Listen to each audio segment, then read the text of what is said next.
dreams come true. We could feel as free as 17.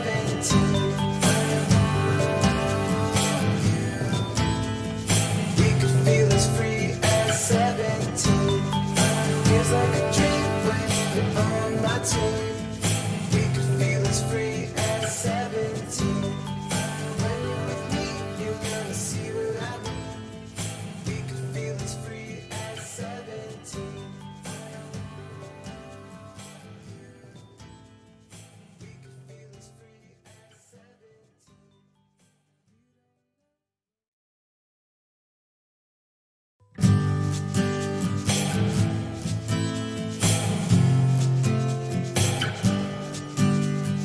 We all know where the cool kids go. We all know what they're asking for. If you stay, you won't break my heart. Take you away from wherever you are. Feels like a dream when you're on my team. We could feel as free as 17. When you're with me, you're gonna see what I mean. We could feel as free as 17. We could feel as free as 17. We could get washed up by the shore. If everyone leaves us at the door. Feels like a dream when you're on my team. We could feel as free as 17. When you're with me, you're gonna see what I mean. We could feel as free as 17. We could feel as free as 17. You don't know what it would mean to me to get you in here like you're 17. Think we're ready and you do too. Come over here and make my dreams come true. We could feel as free as 17. I want you. We could feel as free as 17. Feels like a dream when you're on my team. We could feel as free as 17. When you're with me, you're gonna see what I mean. We could feel as free as 17. I want you. We could feel as free as 17. You don't know what it would mean to me to get you in here like you're 17.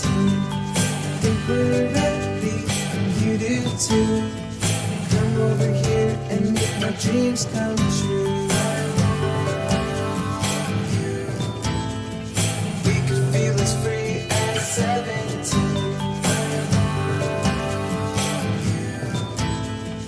We could feel as free as 17. Feels like a dream when you're on my team. We could feel as free as 17. When you're with me, you're gonna see what I mean. We could feel as free as 17. We could feel as free as 17.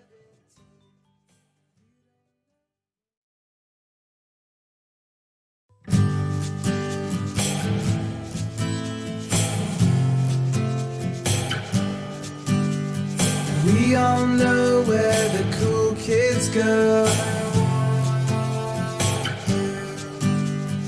We all know what they're asking for. If you stay, you won't break my heart. Take you away from wherever you are.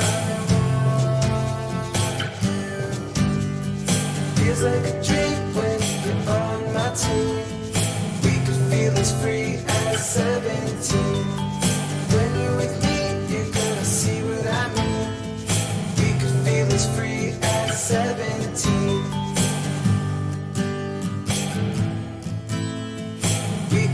as free as 17. We could get washed up by the shore. If everyone leaves us at the door. Feels like a dream when you're on my team. We could feel as free as 17. When you're with me, you're gonna see what I mean. We could feel as free as 17. We could feel as free as 17.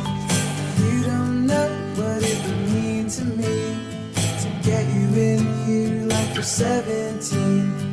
Think we're ready, and you do too. Come over here and make my dreams come true. We could feel as free as 17. I want you. We could feel as free as 17. Feels like a dream when you're on my team. We could feel as free as 17. When you're with me, you're gonna see what I mean. We could feel as free as 17. I want you. We could feel as free as 17. You don't know what it would mean to me to get you in here like you're 17. Think we're ready, and you do too. Come over here and make my dreams come true. We could feel as free as 17.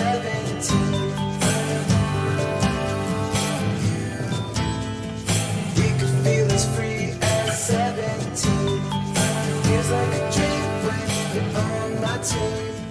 We could feel as free as 17. When you're with me, you're gonna see what I mean.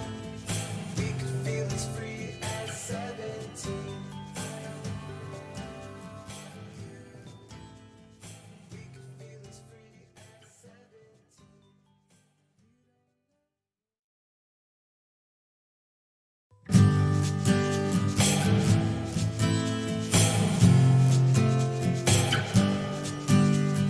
We all know where the cool kids go. We all know what they're asking for.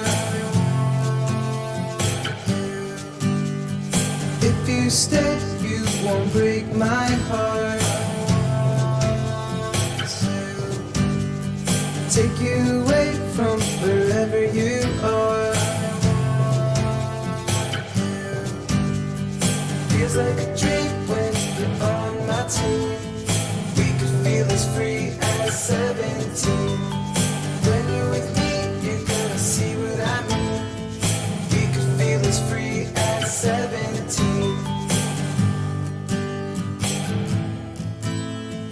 We could feel as free as 17. We could get washed up by the shore. If everyone leaves us at the door. Feels like a dream when you're on my team. We could feel as free as 17. When you're with me, you're gonna see what I mean. We could feel as free as 17. We could feel as free as 17. You don't know what it would mean to me to get you in here like we're 17. Think we're ready, and you do too. Come over here and make my dreams come true. We could feel as free as 17. I want you. We could feel as free as 17. Feels like a dream when you're on my team. We could feel as free as 17. When you're with me, you're gonna see what I mean. We could feel as free as 17.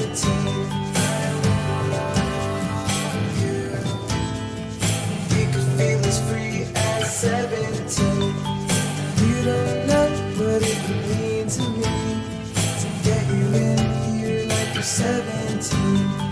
Think we're ready, and you do too. Come over here and make my dreams come true.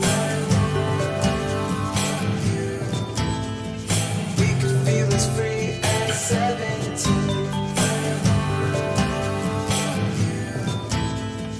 We could feel as free as 17. Feels like a dream when you're on my team. We could feel as free as 17. When you're with me, you're gonna see what I mean. We could feel as free as 17. We could feel as free as 17.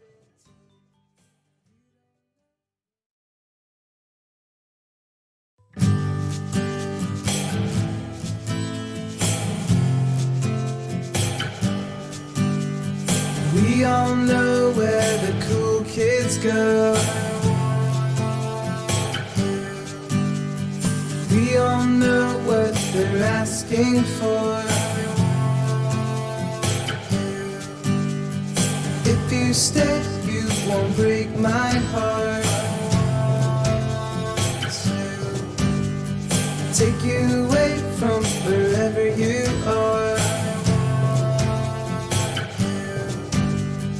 Feels like a dream when you're on my team. We could feel as free as 17. When you're with me, you're gonna see what I mean. We could feel as free as 17. We could feel as free as 17. We could get washed up by the shore. If everyone leaves us at the door. Feels like a dream when you're on my team. We could feel as free as 17. When you're with me, you're gonna see what I mean. We could feel as free as 17. We could feel as free as 17. You don't know what it would mean to me to get you in here like we're 17. Think we're ready, and you do too. Come over here and make my dreams come true. We could feel as free as 17. I want you. We could feel as free as 17. Feels like a dream when you're on my team. We could feel as free as 17. When you're with me, you're gonna see what I mean. We could feel as free as 17. I want you. We could feel as free as 17. You don't know what it would mean to me to get you in here like you're 17. Think we're ready, and you do too. Come over here and make my dreams come true. We could feel as free as 17.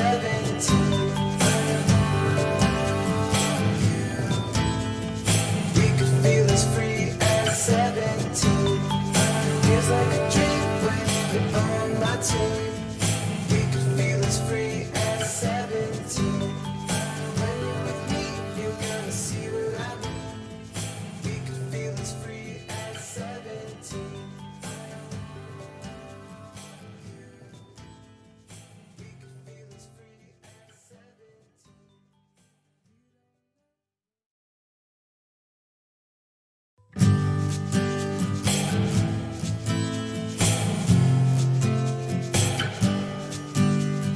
We all know where the cool kids go. We all know what they're asking for. If you stay, you won't break my heart. Take you away from wherever you are.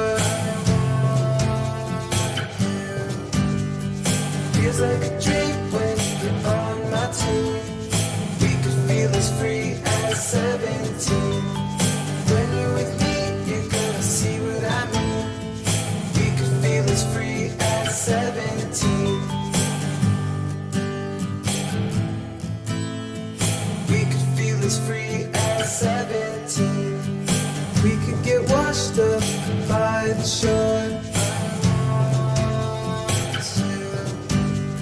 If everyone leaves us at the door, feels like a dream when you're on my team. We could feel as free as 17. When you're with me, you're gonna see what I mean. We could feel as free as 17. We could feel as free as 17. You don't know what it would mean to me to get you in here like you're 17. Think we're ready, and you do too. Come over here and make my dreams come true. We could feel as free as 17. I want you. We could feel as free as 17. Feels like a dream when you're on my team. We could feel as free as 17. When you're with me, you're gonna see what I mean. We could feel as free as 17. I want you. We could feel as free as 17. You don't know what it would mean to me to get you in here like you're 17. Think we're ready, and you do too.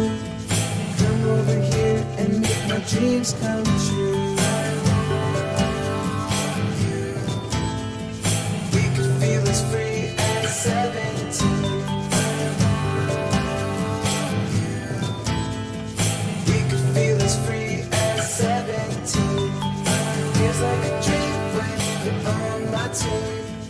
We could feel as free as 17.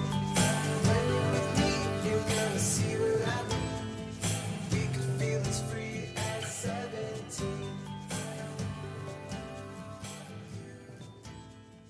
We could feel as free as 17.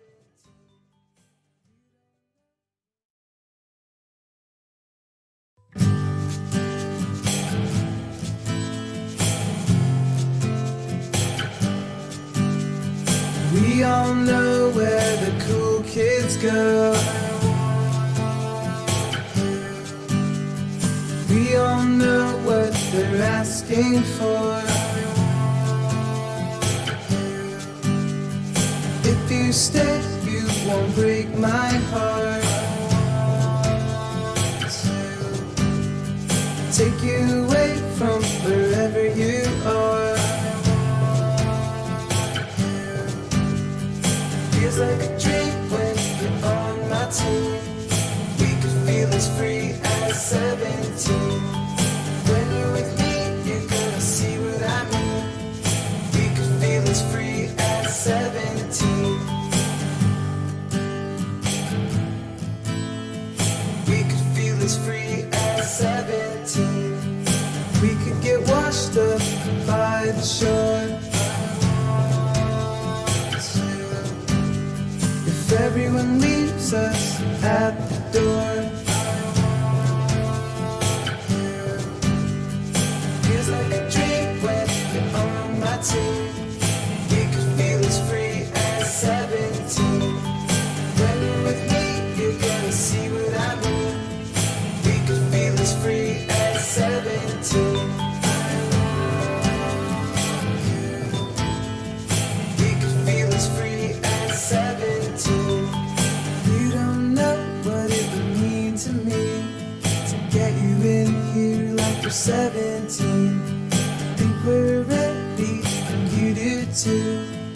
Come over here and make my dreams come true. I want you. We could feel as free as 17. I want you. We could feel as free as 17. Feels like a dream when you're on my team. We could feel as free as 17. When you're with me, you're gonna see what I mean. We could feel as free as 17. I want you.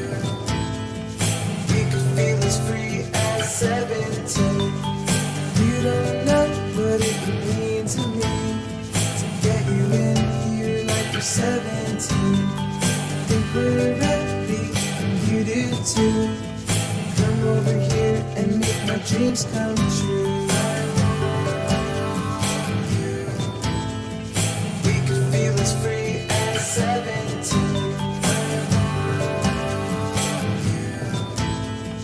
We could feel as free as 17. Feels like a dream when you're on my team. We could feel as free as 17. When you're with me, you're gonna see what I mean. We could feel as free as 17. We could feel as free as 17.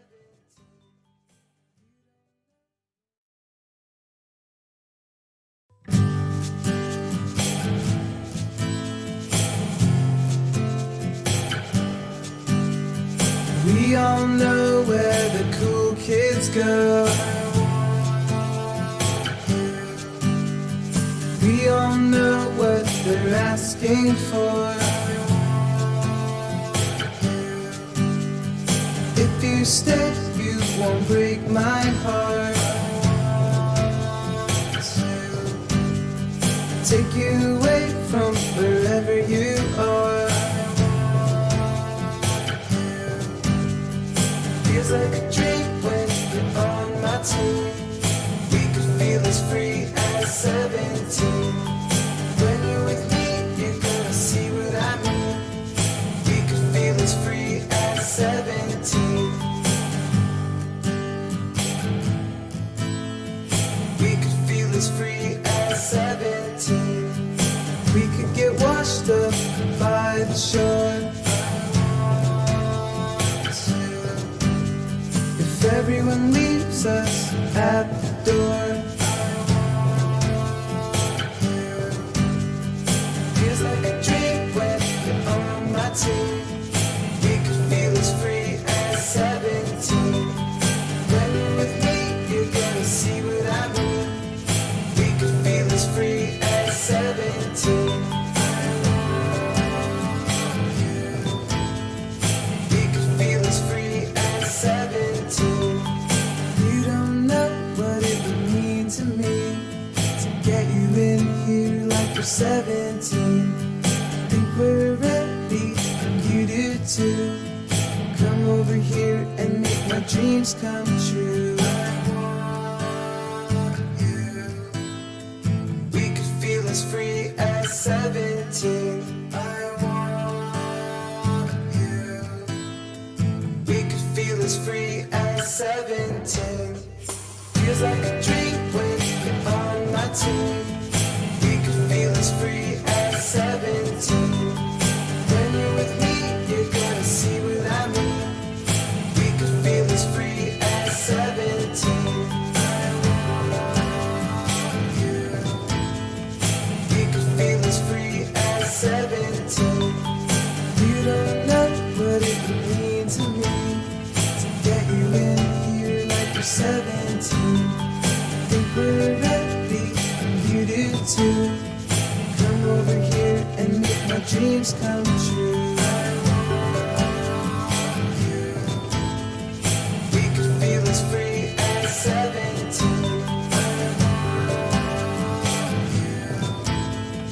We could feel as free as 17. Feels like a dream when you're on my team. We could feel as free as 17. When you're with me, you're gonna see what I mean. We could feel as free as 17. We could feel as free as 17.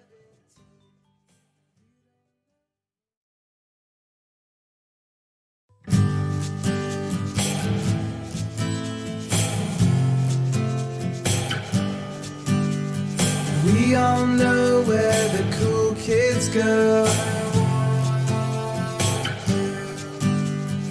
We all know what they're asking for. If you stay, you won't break my heart. Take you away from wherever you are. Feels like a dream when you're on my team. We could feel as free as 17. When you're with me, you're gonna see what I mean. We could feel as free as 17. We could feel as free as 17. We could get washed up by the shore. If everyone leaves us at the door. Feels like a dream when you're on my team. We could feel as free as 17. When you're with me, you're gonna see what I mean. We could feel as free as 17. We could feel as free as 17. You don't know what it would mean to me to get you in here like you're 17. Think we're ready, and you do too. Come over here and make my dreams come true. We could feel as free as 17. I want you. We could feel as free as 17. Feels like a dream when you're on my team. We could feel as free as 17. When you're with me, you're gonna see what I mean. We could feel as free as 17. I want you. We could feel as free as 17. You don't know what it would mean to me to get you in here like you're 17. Think we're ready, and you do too. Come over here and make my dreams come true. I want you. We could feel as free as 17. I want you. We could feel as free as 17. Feels like a dream when you're on my team. We could feel as free as 17. When you're with me, you're gonna see what I mean. We could feel as free as 17. We could feel as free as 17.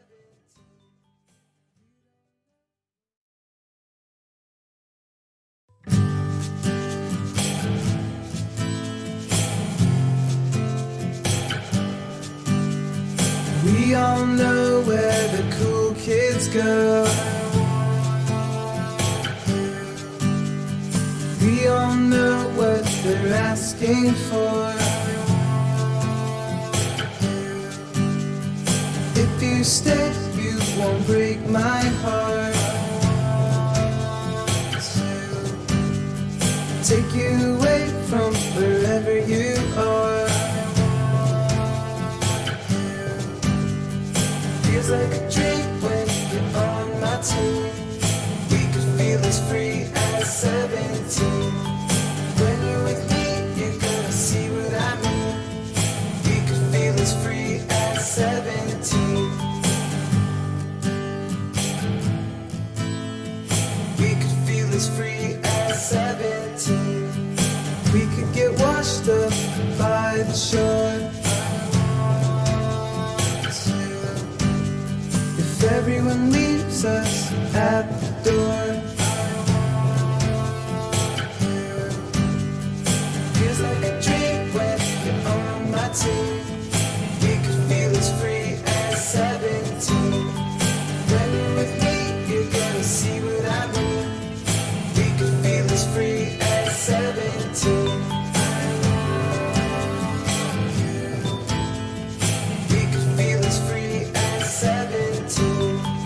You don't know what it would mean to me to get you in here like you're 17.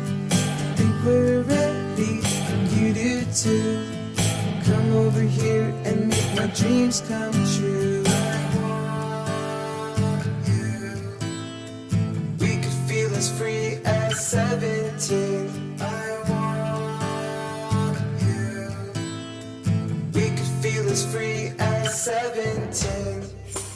Feels like a dream when you're on my team. We could feel as free as 17. When you're with me, you're gonna see what I mean. We could feel as free as 17. I want you. We could feel as free as 17. You don't know what it would mean to me to get you in here like you're 17. Think we're ready, and you do too. Come over here and make my dreams come true. I want you. We could feel as free as 17. I want you. We could feel as free as 17. Feels like a dream when you're on my team. We could feel as free as 17. When you're with me, you're gonna see what I mean. We could feel as free as 17. We could feel as free as 17.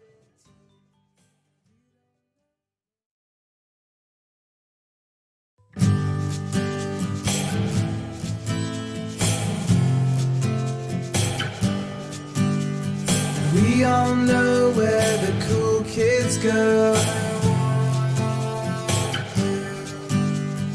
We all know what they're asking for. If you stay, you won't break my heart. Take you away from wherever you are. Feels like a dream when you're on my team. We could feel as free as 17. When you're with me, you're gonna see what I mean. We could feel as free as 17. We could feel as free as 17. We could get washed up by the shore. Everyone leaves us at the door. Feels like a dream when you're on my team. We could feel as free as 17. When you're with me, you're gonna see what I mean. We could feel as free as 17. We could feel as free as 17. You don't know what it would mean to me to get you in here like you're 17. Think we're ready, and you do too. Come over here and make my dreams come true. I want you. We could feel as free as 17. I want you. We could feel as free as 17. Feels like a dream when you're on my team. We could feel as free as 17. When you're with me, you're gonna see what I mean.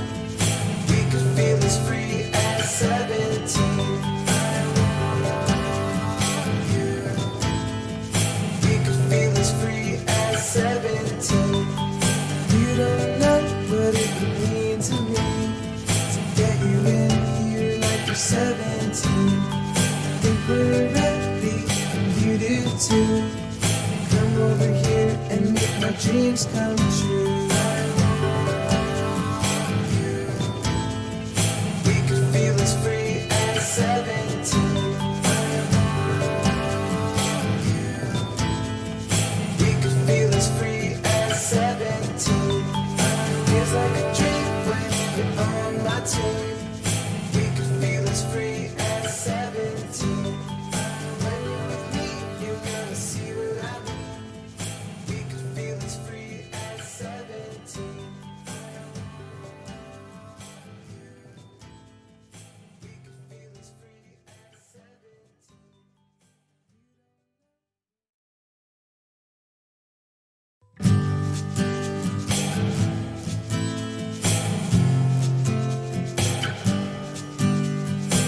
We all know where the cool kids go.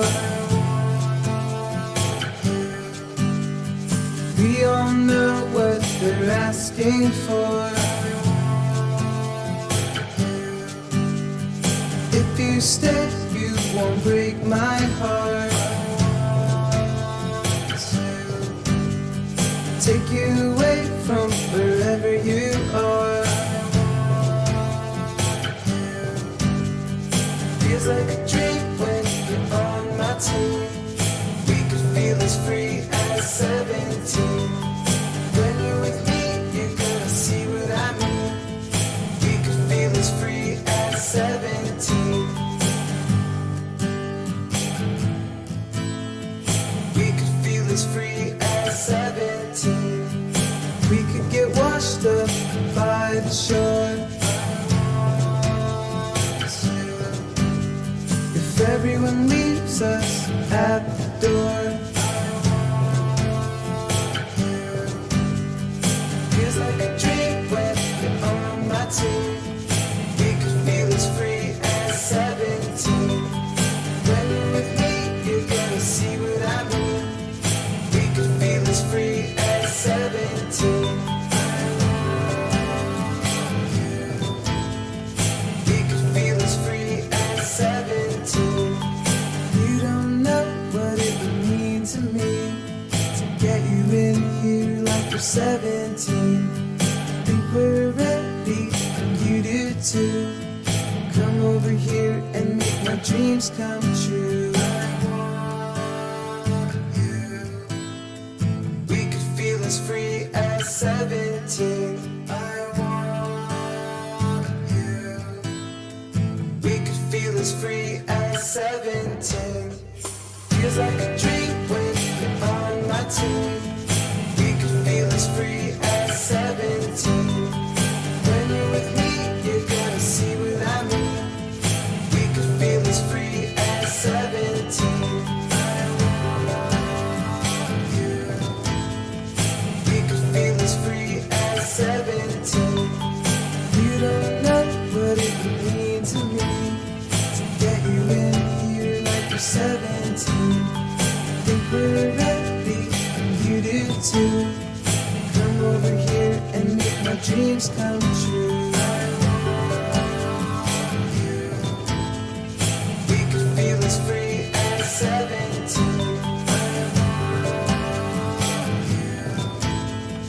We could feel as free as 17.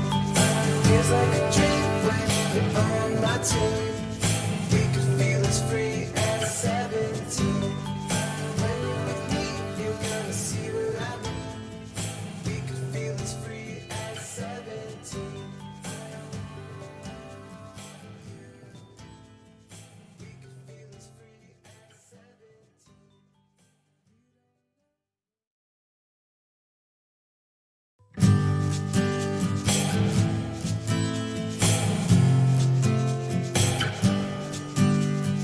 We all know where the cool kids go. We all know what they're asking for. If you stay, you won't break my heart. Take you away from wherever you are. Feels like a dream when you're on my team. We could feel as free as 17. When you're with me, you're gonna see what I mean. We could feel as free as 17. We could feel as free as 17. We could get washed up by the shore. If everyone leaves us at the door. Feels like a dream when you're on my team. We could feel as free as 17. When you're with me, you're gonna see what I mean. We could feel as free as 17.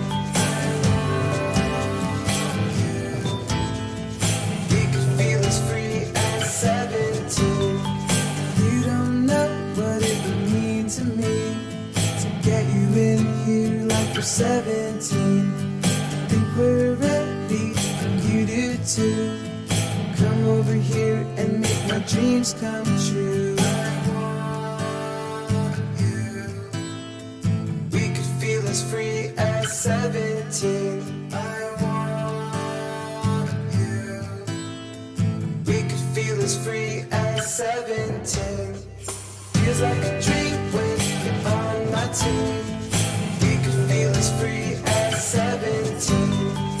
When you're with me, you're gonna see what I mean. We could feel as free as 17. I want you. We could feel as free as 17. You don't know what it would mean to me to get you in here like you're 17. Think we're ready, and you do too. Come over here and make my dreams come true. I want you.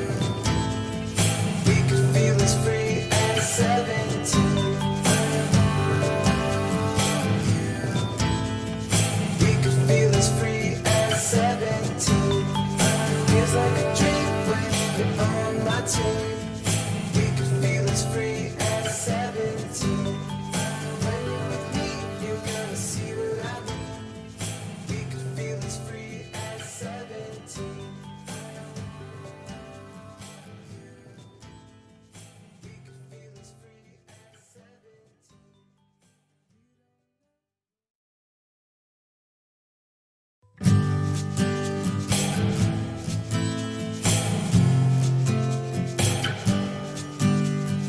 We all know where the cool kids go.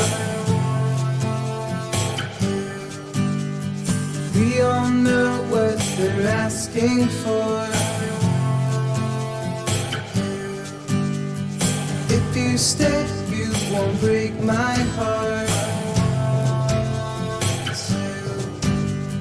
Take you away from wherever you are. Feels like a dream when you're on my team. We could feel as free as 17. When you're with me, you're gonna see what I mean. We could feel as free as 17. We could feel as free as 17. We could get washed up by the shore. Everyone leaves us at the door. Feels like a dream when you're on my team. We could feel as free as 17. When you're with me, you're gonna see what I mean. We could feel as free as 17. We could feel as free as 17. You don't know what it would mean to me to get you in here like you're 17. Think we're ready, and you do too. Come over here and make my dreams come true. I want you. We could feel as free as 17. I want you. We could feel as free as 17. Feels like a dream when you're on my team. We could feel as free as 17. When you're with me, you're gonna see what I mean. We could feel as free as 17. I want you. We could feel as free as 17. You don't know what it would mean to me to get you in here like you're 17. Think we're ready, and you do too. Come over here and make my dreams come true. I want you. We could feel as free as 17. I want you. We could feel as free as 17. Feels like a dream when you're on my team. We could feel as free as 17.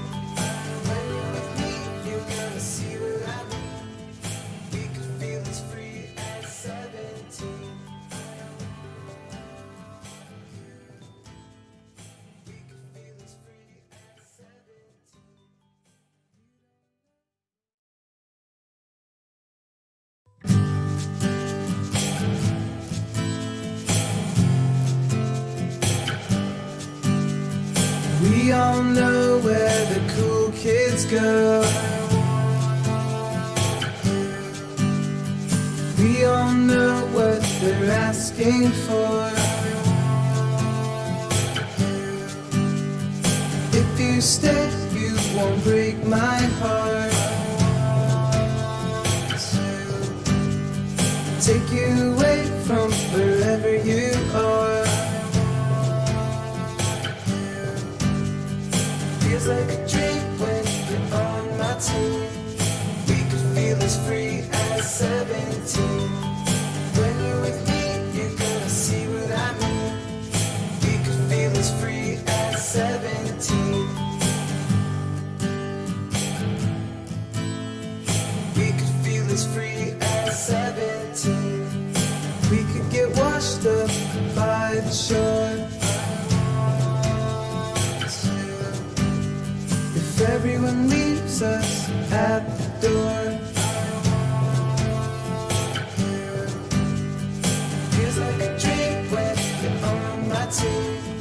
We could feel as free as 17. When you're with me, you're gonna see what I mean. We could feel as free as 17. We could feel as free as 17. You don't know what it would mean to me to get you in here like we're 17. Think we're ready and you do too. Come over here and make my dreams come true. We could feel as free as 17. I want you. We could feel as free as 17. Feels like a dream when you're on my team. We could feel as free as 17. When you're with me, you're gonna see what I mean. We could feel as free as 17. I want you. We could feel as free as 17. You don't know what it would mean to me to get you in here like you're 17. Think we're ready and you do too. Come over here and make my dreams come true. We could feel as free as 17.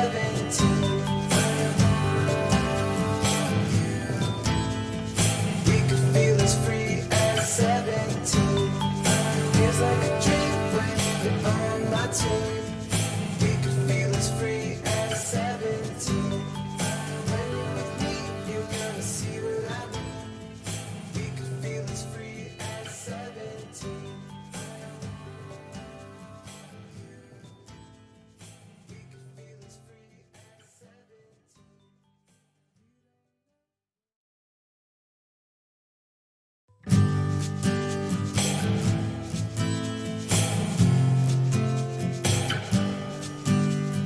We all know where the cool kids go. We all know what they're asking for. If you stay, you won't break my heart.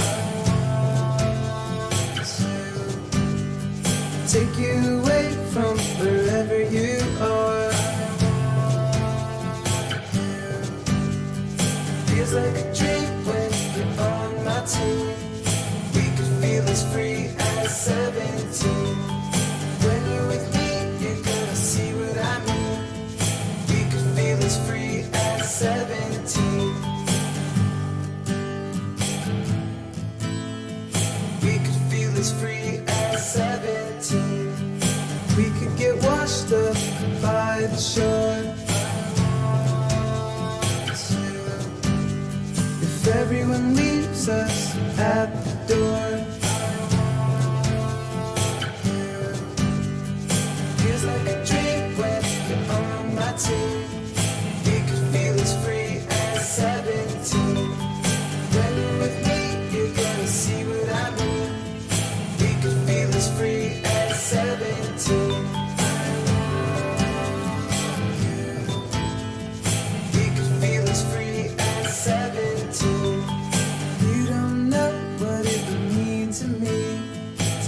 you in here like we're 17. Think we're ready, you do too. Come over here and make my dreams come true. I want you. We could feel as free as 17. I want you. We could feel as free as 17. Feels like a dream when you're on my team. We could feel as free as 17. When you're with me, you're gonna see what I mean. We could feel as free as 17. I want you. We could feel as free as 17. You don't know what it would mean to me to get you in here like you're 17. Think we're ready, you do too. Come over here and make my dreams come true. I want you. We could feel as free as 17. I want you. We could feel as free as 17. Feels like a dream when you're on my team. We could feel as free as 17. When you're with me, you're gonna see what I mean. We could feel as free as 17. We could feel as free as 17.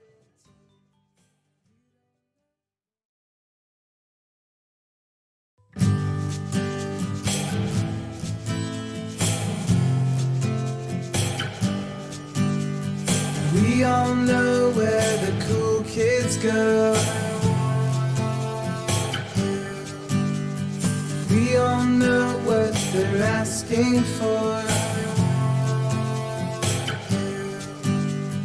If you stay, you won't break my heart. Take you away from wherever you are.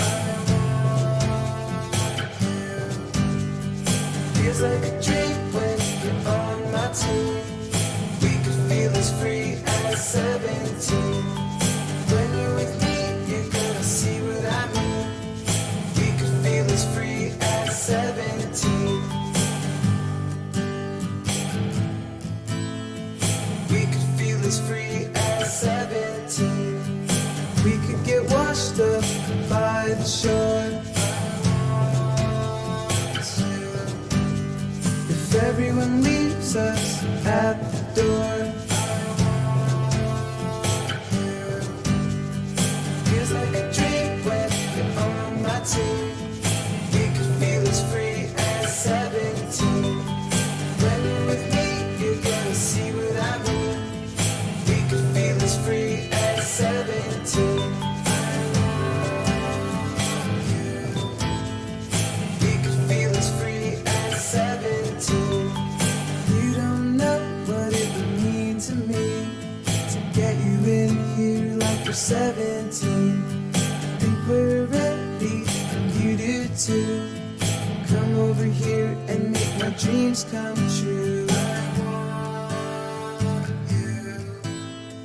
We could feel as free as 17. I want you. We could feel as free as 17. Feels like a dream when you're on my team. We could feel as free as 17.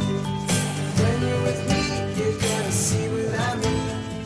We could feel as free as 17.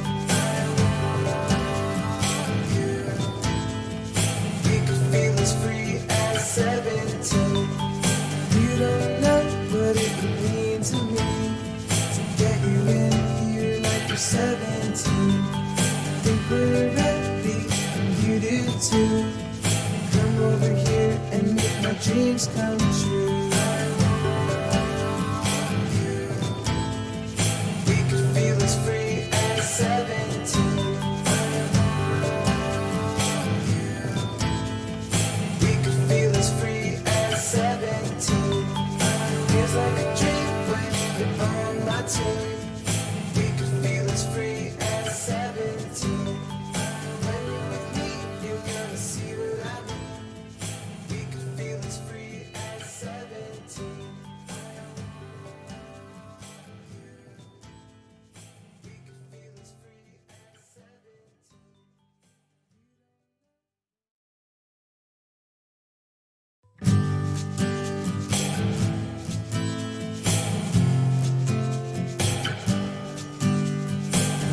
all know where the cool kids go. We all know what they're asking for. If you stay, you won't break my heart. Take you away from wherever you are. Feels like a dream when you're on my team. We could feel as free as 17. When you're with me, you're gonna see what I mean. We could feel as free as 17.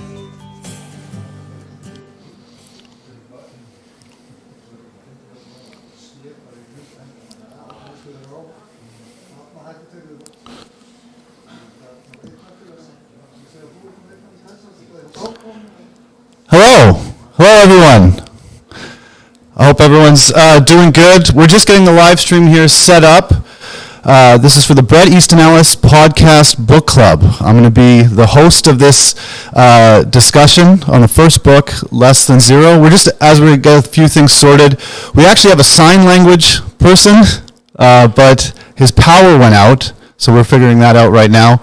We're live in Iceland right now, in Reykjavik, the capital city, on Lækjagata 6A. It's 5 a.m. here, so this is all the people that are up at 5 a.m. at a bar. You guys want to say hi? Hey.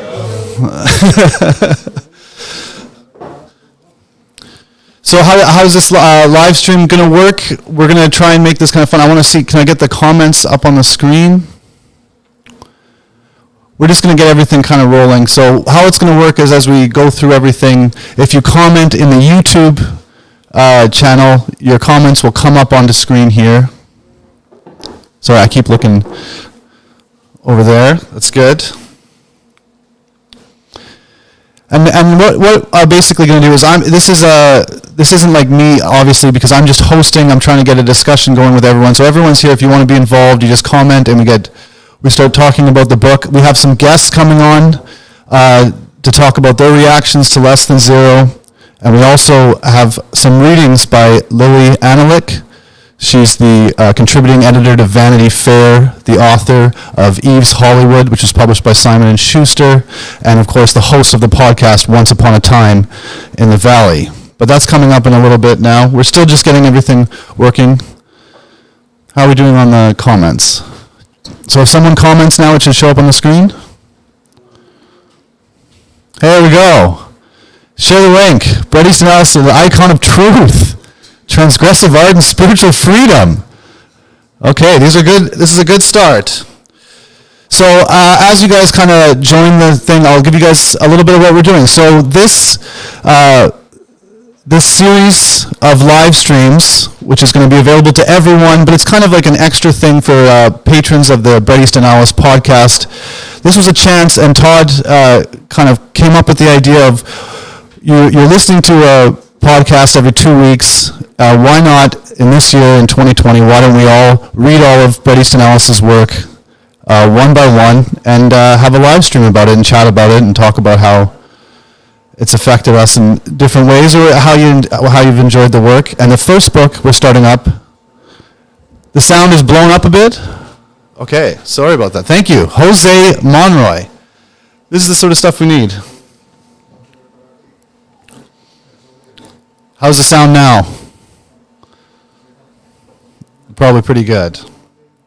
So what we're going to be doing is, this is the first one. This is Less Than Zero. The next one will be Rules of Attraction. We're going to go kind of chronologically through his published work, and that'll be on February 2nd. So the first, yeah, back up a little bit. Yes, that's perfect. Thank you, Jose Monroy. So I guess we'll start. I hope most of the people here are going to have read the first book, Less Than Zero, but we can summarize. I'll summarize the book really quickly. Less Than Zero is a novel about Clay, who's come back to Los Angeles after 4 months away at university in New Hampshire. He's come back and seen that, things are not exactly as he left them. Now, throughout the book, you meet his friends, like his ex-girlfriend, kind of on and off again, Blair. His friend Julian, he's always looking for throughout the beginning of the novel, but never really can run into him, but he knows he's supposed to meet him. And he's kind of, and you see as he goes from party to party, place to place, everyone's doing drugs, everyone's drinking, and the parents are kind of absent, and you get a feel of someone who's, not sure what they're going to do. An interesting thing is he comes back and he realizes he's an outsider of where he left. You look pale is mentioned, 3 times in the first 10 pages. Actually, a little closer, we can't hear you. It's good. How about now? Can you hear me better now? So, in the first 10 pages of the novel, it's commented on that he looks pale. And it's really not even until about a third of the way in that he gets a tan. And this kind of represents kind of fitting back in with his group back in LA as he gets there. And everything seems at a certain level, it's very cold and restrained. And you kind of see like there's something wrong. He's going to a psychiatrist, but a psychiatrist isn't even really listening. It's an interesting character. The psychiatrist he talks to, is talking to him about his mistress. He's pitching him screenplay ideas. Okay. Jamesington read the book before 2019, right before he visited LA. It's very much an LA novel. And I guess you don't really realize how bad everything is going until he gets to the part at a party where they're at their friend's party, and Muriel is a girl who's been in the hospital for anorexia, is shooting up heroin in the bathroom. And that's when you start to see that things are really going quite bad for Clay, and then the story kind of goes onward and onward again. And he's still trying to find Julian. Sorry. And when he finally gets back and forth with it, he goes on a trip with his girlfriend. You're feeling this kind of problem, and he finally finds Julian, and he finds out his friend Julian has drug money, or he lends him money at first for what he says is an abortion, and then of course we find out that the money is actually because he owes a bunch of money for drugs, and he's being whored out by this Finn character. And then I guess most of the people who are on this are going to have read the novel, so we're going to talk about it a little bit more as we get more guests on and things like that. But probably how I want to start this really is about the idea of this being published in 1985. Bret Easton Ellis was 21 years old, and it's his first novel.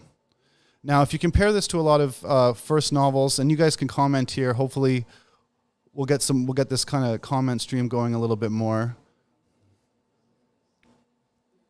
If you compare it to first novels, such as Zadie Smith, when she published White Teeth at a very young age, she used the structure of a classic English novel and kind of filled in her story in there. Martin Amis had the voice where he wrote the Rachel Papers. That was his breakout novel. And like Gore Vidal, of course, he wrote Willowa, and all of these have a certain style to them. But Bret Easton Ellis wrote this when he was 18 years old. That's right. So Bret Easton Ellis was writing this when he was 18 years old, and it's published at 21. And what's interesting is he seems to have created his own structure in the novel. It has this diary type aspect to it, and every time it goes back, there's a flashback. It's always about his Christmas spent in Palm Springs with his grandparents, and it's really about coming to terms with the death of his grandmother. And then everything else is written in the present tense as a stream of consciousness that drives it along. And if you think about how young he was, here we go, Frank's here. If you think about how young he was when he published the novel, it's actually a very controlled and, a very polished novel for someone to publish so young and to build the structure on it itself. I would say anyone who's listened to the podcast, you probably know quite a few of his influences, and you can see these influences, especially someone like Joan Didion, where you can see kind of like the way he records the the numbness of feeling. The way he records the different horrible crimes that are happening in the area does have the feel of like how Joan Didion wrote. And actually, the whole structure of the novel does have a feel of kind of the new journalism that came out of the United States in the 1960s and 70s, where there's this mix of in the present tense and going back into the past tense to drive the narrative forward. And it almost feels like a documentary or a nonfiction, even though this is obviously a creative, fictive work. But I want to get things kind of going. And this is I hope everyone's doing pretty good. This is a kind of a loose start. We have the interpreter here as we're going. But to get things started, I think it'd be kind of good to get everyone in the mood to hear a little bit of the novel. So we're going to have an excerpt. We're going to have 3 readings throughout this live stream. And the first reading is from the first paragraph of Less Than Zero. And this is read by Lily Anilick. Again, she's the contributing editor for Vanity Fair. She's the writer of Eve's Hollywood, which was published by Simon & Schuster, and the host of the podcast Once Upon a Time in the Valley. Yeah, actually, Gonzo, that's another one of the new journalism. There is some kind of Hunter S. Thompson element to it. So, but before we keep going, I'm going to bring on the first guest to kind of keep the conversation going. Yeah, just keep posting into the comments so we can kind of get this a little more, organically going. But here is the first clip, reading from the first paragraph, Lily Anilick.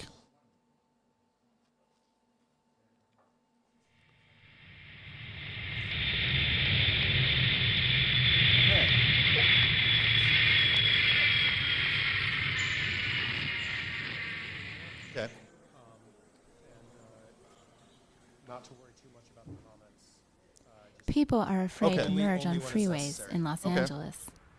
This is the first thing I hear when I come back to the city. Blair picks me up Okay. from LAX and mutters this under her breath Okay. as her car drives up the on-ramp. She says, people are afraid to merge on freeways Yeah. in Los Angeles. Though that sentence shouldn't no. bother me, it stays in my mind for an uncomfortably long time. Nothing else seems to matter.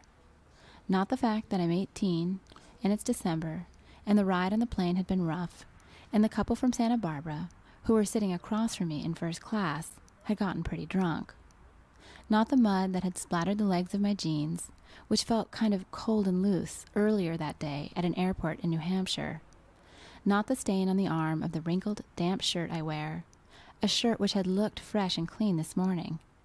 Not the tear on the neck of my gray argyle vest, which seems vaguely more Eastern than before, especially next to Blair's clean, tight jeans and her pale blue t-shirt. All of this seems irrelevant next to that one sentence. It seems easier to hear that people are afraid to merge rather than, I'm pretty sure Muriel is anorexic, or the singer on the radio crying out about magnetic waves. Nothing else seems to matter to me but those 10 words. Not the warm winds which seem to propel the car down the empty asphalt freeway, or the faded smell of marijuana which still faintly permeates Blair's car. All it comes down to is that I'm a boy coming home for a month and meeting someone whom I haven't seen for 4 months, and people are afraid to merge.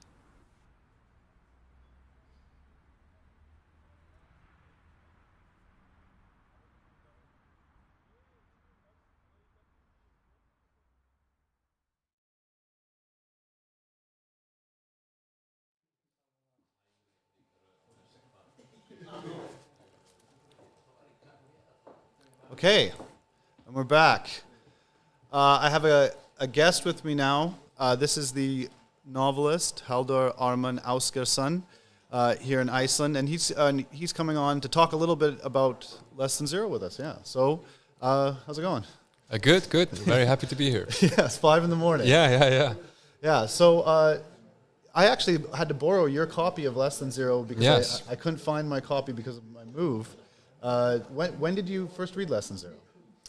Well, I remember very vividly when I first heard of Bret Easton Ellis. I think it was. I remember reading a newspaper article about the movie adaptation of American Psycho, and I think it was in the year 2000. So I was 13 at the time, and I'd never heard of it before, and I immediately became very interested in In the book, well, in the movie first, and then we became kind of obsessed with the book later. I'd say maybe 3 years later, when I was about 17, with my cousin and my friends, and we were just obsessed with it. Yeah. And later on, I remember reading Glamorama was the next book that I read, and I didn't read Less Than Zero until a bit later. Actually, it was one of the later books that I read. So it was but all of his work had a profound effect on me immediately. Yeah, and how do you like, because you're like a young guy in Iceland. How does a writer who's writing, like, well, other than like Manhattan, New York, and Los Angeles, how did you relate to this sort of work? That is a very interesting question, and being like in this isolated island in the middle of nowhere, that I responded to it a lot, and I've often thought about that, like why did American fiction speak to me in that way? And I think Iceland has just been under such huge American influence for a very long time. I'd argue more than most other places. Iceland was occupied by the U.S. During the Second World War. Yeah. Which was referred to as the Blessed War in Iceland, because it was turned out to be very good for Iceland. And the U.S. kept an army base here until 2006, and they just the presence of the army just completely, the whole society was just completely immersed in the cultural effects from the U.S. So. Right.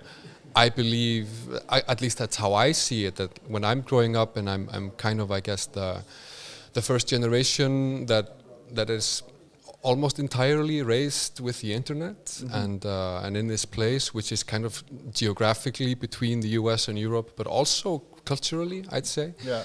And so when I discovered American fiction, and Bret Easton Ellis was the first one, it just completely. It changed my life, and in a weird way, I responded so greatly to a world that in many ways was very foreign to me. But when you look at it that way, that I was completely raised on watching MTV and watching American movies and Hollywood and all that, it's not that strange, I think. Yeah, and you kept an eye on him, because even when I first moved here, and I moved here in 2015, you were listening to the podcast. That was something we talked about when we first met, that you've been kind of following it since, like his podcast as well. So he's somebody that you've been watching ever since you read. Yeah, for sure.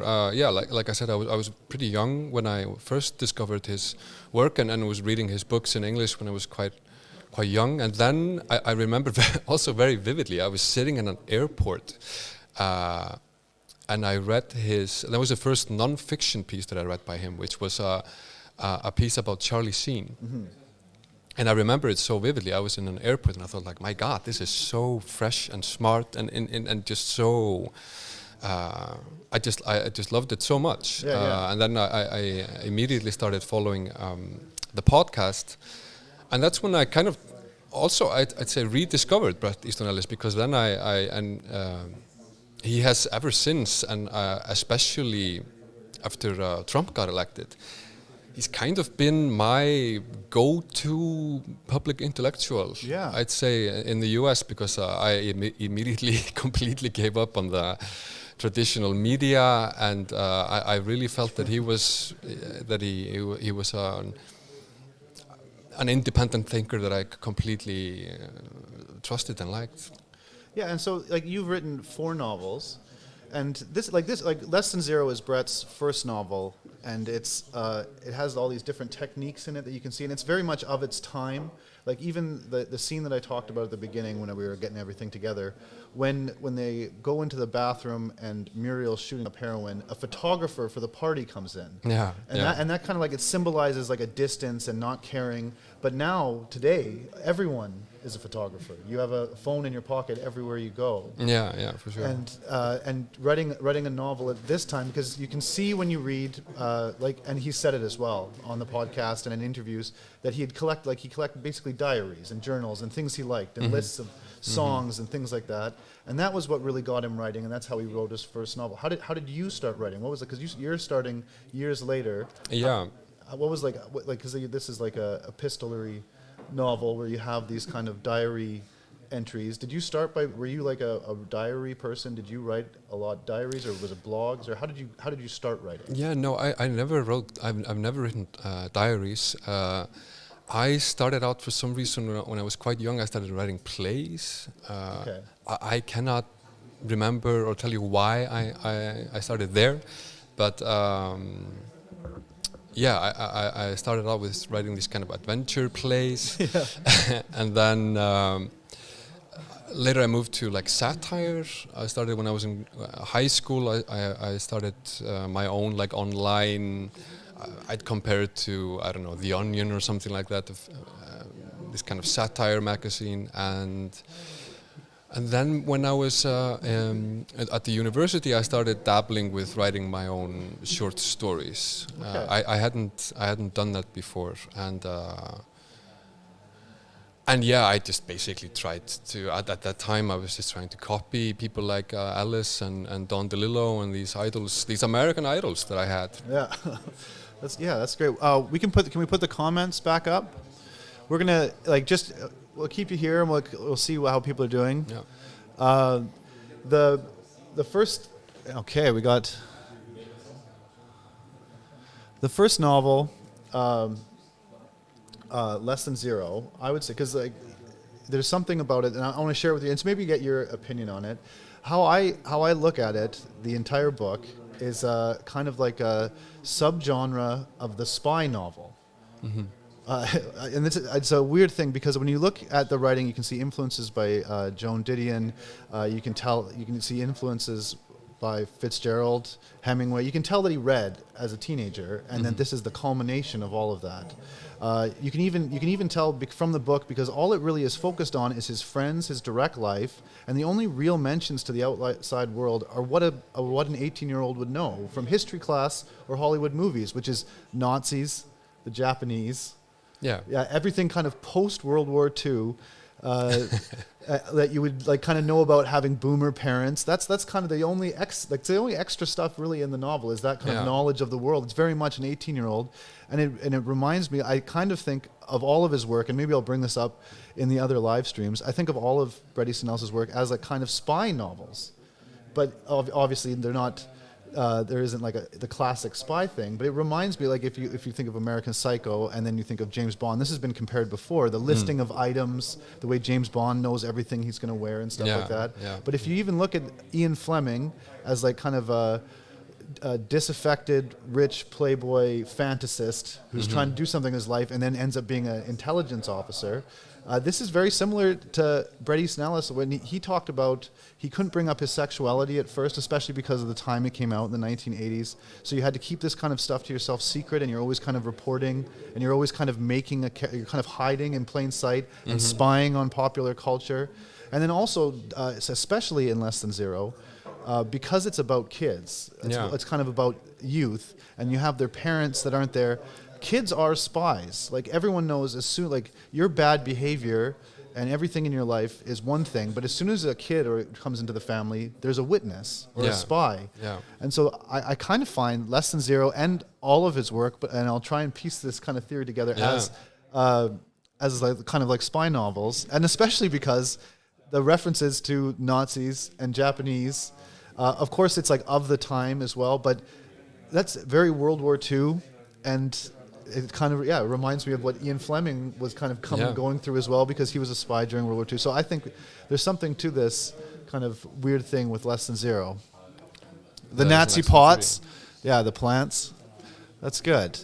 But yeah, this is I for me, when I was discovering Ellis, and I mean I was at this age where what the things you read have such a profound influence on you and your life, and to me, what struck me instantly was just how incredibly smart I found his books. But at the same time, and that was very new for me at least, that I just found them absolutely hilarious. Like, I mean, of course, everyone, I guess, shares that.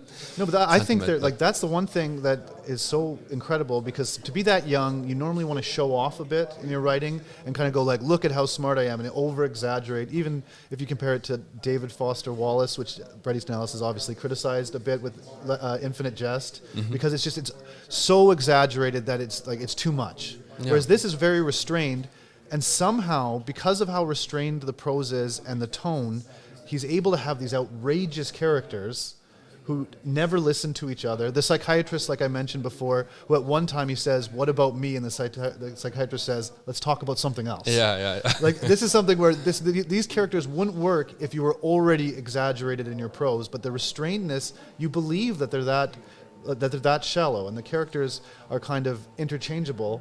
And it almost like this first novel isn't really an unreliable narrator novel. It's an unreliable characters novel. None of the characters know anything. And I find it hilarious. Like, at one point, they're at a party, and a woman says, "Teddy, I thought you were in a coma." That's the sort of line where if it was already ridiculous, you'd be like, okay, this is getting to absurd. But he's allowed to have this kind of farce playing in the background, this comedic farce, because of how serious the tone is. Yeah. And he never he manages to be so restrained. For someone writing this at 18, it's really good. And so you found it's incredible. Yeah. It's absolutely incredible. And then, and since I'm here, I just also if you go back to the podcast, when he pinpointed this conflict between aesthetics and ideology, I don't remember. I mean, it was years ago when I heard him first talk about that, and I just, for me, there was such an intelligent observation. I've been thinking about it ever since, because to me, this is especially as a writer and an artist, I feel like this is the defining, you could look at it that way. Yeah. It's kind of the defining conflict of our times, whether it's in art or culture in general, or even politics, that this... Well, I think as soon as the population was involved in the creation of images and kind of text, and it all became online, it becomes an argument about what's more important, aesthetics or ideology. And this kind of, it permeates kind of through everything. Yeah, and that's why for me his books are becoming, I mean, they've been important to me for a very long time, but I feel like they are also growing in importance in this light, because they stand as kind of the triumph of aesthetics to me completely, and of bravery. Yeah. Of bravery. Yeah, it's like an interest to see, like, because especially the things that are depicted in this novel, you have he mentions the story, like crimes. They watch a snuff film. There's his friends being whored out because he owes drug money. You have a rape scene. They find a dead body. It's all like very extreme stuff. And if you thought it was if it was non-fiction, it might be exploitative. But because he's created this kind of fictional world to deal with this, it becomes a very moral book. And I think he's been described as a moralist, and some people go, how can someone who describes such horrific things be a moralist? And I think it's when you, George Orwell would say, the power of facing, the willingness to look at unpleasant things is a moral act in itself. Yeah. And you allow people through aesthetics to make tone and style have moral directions. You don't need to give an ideology to explain these things. Completely. Yeah. Completely. Yeah. Well, I think what we're going to do. Now is we're going to go to another reading. Hey, Eldor, thank you very much for coming on. Yeah, that's just an absolute pleasure and an honor for me. Thank you. Okay. The next reading, this is Lily Analik. She's the contributing editor for Vanity Fair, the author of Eve's Hollywood, published by Simon & Schuster, and the host of the podcast Once Upon a Time in the Valley. So here's the second reading.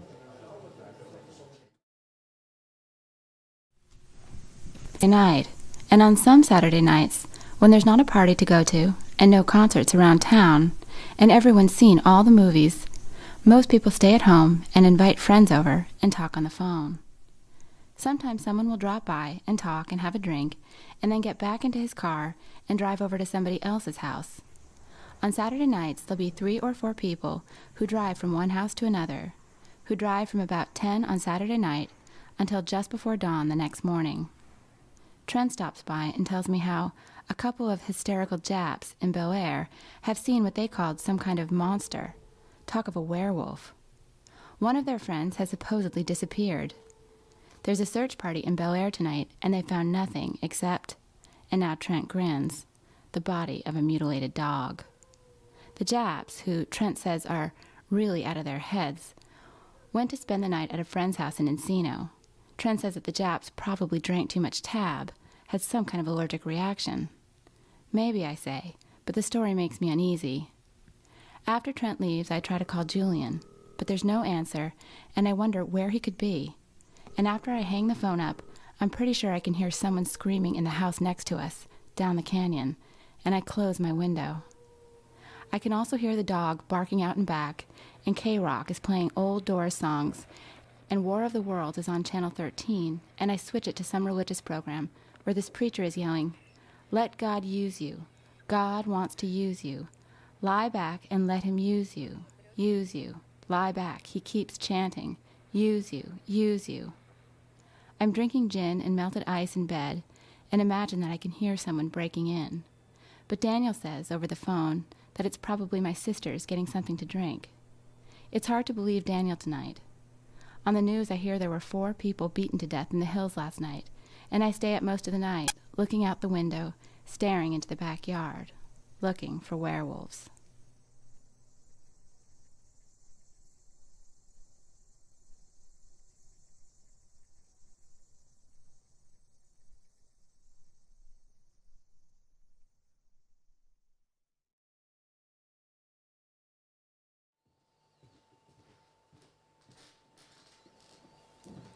Okay, we're back. I hope you enjoyed the werewolves in the desert. That's a kind of a theme throughout there with coyotes. He ends up hitting a coyote. It's it's a really good reading. So I'm here now with Mette Kuschalt. She's a sociologist and stand-up comedian from Denmark, who's based now in Reykjavik, Iceland. She actually read this book the first time when she was the same age as Bret when he published it at 21, and now 10 years later, she's read it again for this podcast. In her research and her stand-up, her main focus is on human interactions and how they create meaning with one another, and also on how identity is performed. And so that's going to impact the way she interprets or looks at the novel. So I'll just turn it over to you. So, Mette, hey, how are you doing? Hello. Thanks for having me. Yeah, no problem. Thanks for coming at 5 a.m. I mean, luckily it's super cold, so Yeah, luckily it's very cold. kept awake in this. Yeah, and the heater isn't really zombie working state. in the bar. Yeah, it's Yes. nice. Yeah, and so so like you said, you first read Lesson Zero at 21. What were your initial responses? What, like reading a book like that? And you were in Denmark at the time? Yes. Yeah. I honestly don't remember how I felt about it at the time. Yeah. But reading it back now, Yeah. a decade later, I definitely see a lot of my own experience in it, Okay. which is very interesting. That something that is a fiction, I think Halldór said this as well, but there's something that's a fiction in LA in the 80s. Yeah. I can recognize that from my own life 3 decades later in the suburbs of Copenhagen. Yeah. But I have a somewhat of a similar story. So I grew up in this. Well, I grew up in the suburbs, Yeah. and then I moved to a different. I intentionally moved to a different place in Denmark to study, Yeah. just because I needed to not be in the suburb. Okay. And so I sort of recognize some of the same feelings of going back and to the place I grew up and kind of feeling like I'm ready to move on from the place. Yeah, yeah. Yeah. And there was this very. Did you feel like a kind of pressure to fit back in? Because that's one of the things, like in the book, there's always the get a tan, Yes. a tan. And so it's like they want you to fit back in, and to kind of disappear here is almost kind of, can mean a lot of things. Obviously, Yeah. in the book it means a lot of things, but also can mean just join the group again. Yes, I noticed the tan. So the tan is like a symbol of like become one of us. Yeah, yeah. And it's constantly noticed and pointed out. And so for me, in my life, it was probably more hair. So they always wanted me to straighten my hair. Yeah. Like they straighten their hair. Yeah. And it's not too bad today, but it's Yeah, it it looks used good. to be very uncontrollable. Yeah. And I liked it, but it didn't really fit in with the Yeah, this how is how we everyone look looked in your yeah. suburb. Yeah. Exactly. And I also recognize the being in a nightclub and not wanting to be there and being like, I want to go. And everyone's like, no, don't go. And I'm like, why shouldn't I go if I don't want to be here? And But it being was just like, hold on to me. and being like a young person this much later, like one of the interesting things is I bet when people read this in the 80s, seeing young people kind of disaffected and not caring and kind of looking at things as images, like everything is just like, whoa, this is exciting, like seeing a dead body in the Yeah. back and just in the back of a club and just kind of kicking it and being like, who cares? That's kind of like, as years went on, if that became more true. So if that was like a kind of localized, kind of affluent LA type thing, and Yeah. you're saying you had it there, is that something where you noticed there was kind of like with people your age, this kind of distance between things? Because now I would say it's even worse. I have a 12-year-old stepson, and they watch whatever they watch through their screens, and they don't really react to it in any way. I've not given that much thought, but Okay. I do remember. I think there could be something to it. It's sort of yes and no situation. Yeah. But I think we're definitely what's that phrase? We get used to more and more gruesome things. So I remember seeing the movie Predator when I was a child, like Yeah. 8 years old. Yeah. And I was like, that's just apparently what we do. Well, that's okay. And yeah, the sort of very horrific things Yes. that are described in the book didn't really like. To me, that just made sense. Yeah. I'm like, well, it makes sense. It makes sense in the world. I'm not shocked by it. Well, they say like they say that people who watch horror movies, a lot of really anxious people watch horror movies and find it calming. I listen to a lot of true crime podcasts. Yeah. So I guess this is the same thing. I joke about this on stage as well, that women tend to be consumers of, like, the high consumers of true crime podcasts. And Yeah. we also tend to be the victims. So it's kind of like are we preparing for what could happen? Or do we like, what is it? Or just Very interesting. it's almost like it's over. It feels like it's almost over with because you've listened to it in fiction. It's safe. It's kind of Yes. get over the fear Well, already. true crime is true. Right? That's- True crime, but yeah. it happened to someone else. Yeah. So you got to use like empathy in order to build like a Yeah. kind of relieve your anxiety. Yes. Yeah. One thing that I noticed in the book that was, to me, well, I'm a millennial, so I do look at wokeness and political correctness and okay. all of that. I wasn't too shocked by the horrific things. Obviously, they're horrific. Yeah. But that's a lot of people notice that. But what I noticed that I've not seen when reading up on the book again is people don't really. There's the scene where they're at some party, and Clay just casually mentions there's a lot of young boys hanging around, young Yeah. good-looking boys, Yeah. and I'm like, that's super sus. Yeah. Like that's probably some vulnerable young men that are being taken advantage, taken advantage of Yeah. by some rich Yeah. older Definitely. guys. Yeah. And That's not okay. Like that's not. Yeah, right, but it was is just, but it was just kind of happening around him, and you kind of see like, Yeah. and that was like after every horrific scene, there always seems to be another one after it, Yeah. and also there's this sense of like, just everyone moves on. Yeah. Nothing really shocked. Like the book is never shocked in itself. There's never anything that happens in the book where the next thing is like, okay, that was Yeah. shocking. It's kind of just it moves right along. Yeah. Well, we're being led into it by this, like 3/3 of the book are just like stream of consciousness or just like new things happening that seemingly, well, nothing happens, but then so much happens that we're sort of in this trance-like state that these Yeah, things yeah. don't really seem to bother us that much. Yeah, it kind of hypnotizes you into like accepting whatever's going on. Yeah. But you're right, yeah. The young boys, like, if you go through the thing, that blonde, tan, short hair. Yeah, Yeah. yeah. That's like, you can tell, and he's worried he's becoming it, and it's repeated so often. and there's kind of a motif with it. So that's you can definitely see this kind of.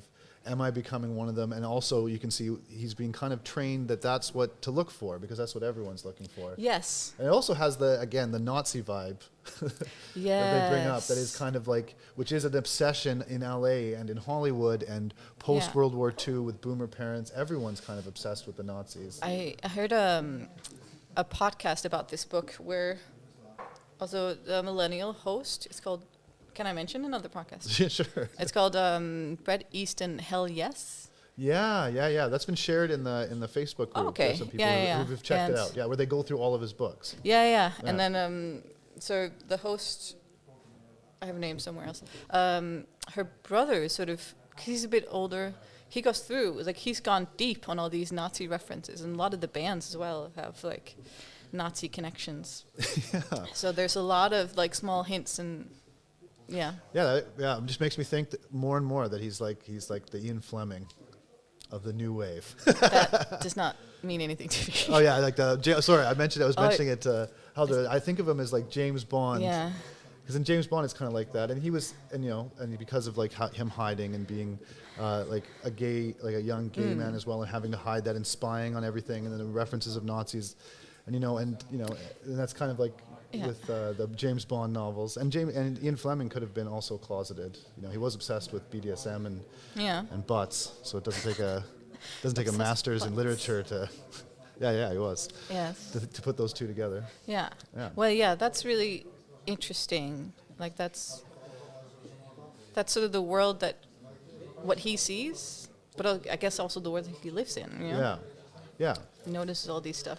And this kind of, but what I think it really is, because especially like the kind of like anti-Japanese sentiment, which is going to be there because of World War II. Yeah. Again, and everything is kind of filtered from your parents and from what they would have seen in movies and what they were talking about in school. You can very much tell this was a book written by an 18-year-old. Yeah. Because that is the kind of excess. The excess is World War II.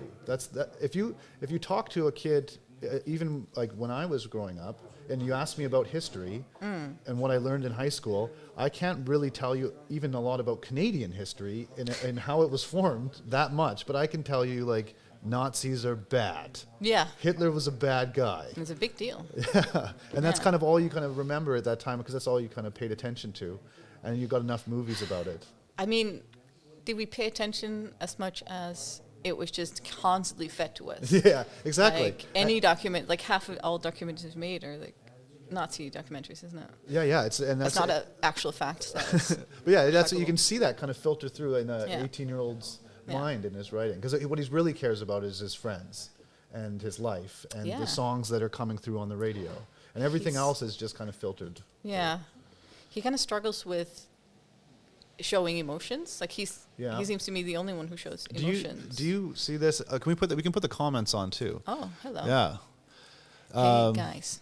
Do you see that? I also saw this as a kind of like a kind of a trauma book. Like it's someone, you see someone who's just been traumatized, and it's written like someone who's where they are seeking out stuff, but they don't feel like they're there. And there's that method that people have when they're in a traumatic situation where they close in on themselves and then just kind of disappear. Yeah. Like, and that's the kind of the motif in the book, disappear here, like he says on the billboard. You disappear and you just let things happen, and you see yourself from above. That it has that feel, even though it's a stream of consciousness. Yeah. And even if you recognize a situation that you shouldn't be in or don't want to be in, you're like, it kind of frees up. And you're like, well, I guess I don't want to be here, but I don't know. Yeah. Yeah. Yeah, it's interesting. Well, this has been really Ended good. on trauma. Trauma. We'll end Classic on trauma. meta. Yeah, end on trauma. Yeah. I think, what are we going to play next? Is it the commercial? Sure, I can play the commercial. Oh, no, we can play the commercial, and then after the commercial, we'll have and the commercial is just the Bret Easton Ellis t-shirts that are available on bretistonellis.com.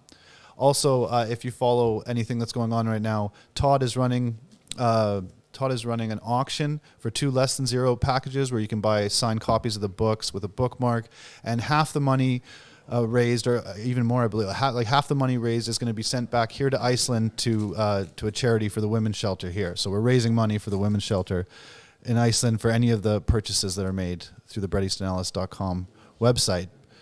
There are three packages. Thank you.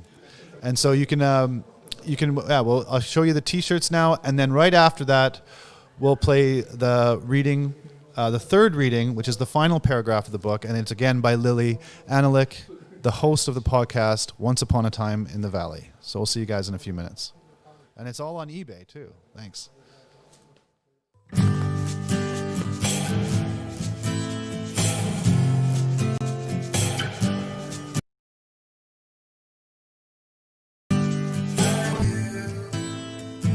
could feel as free as 17. I want you. We could feel as free as 17.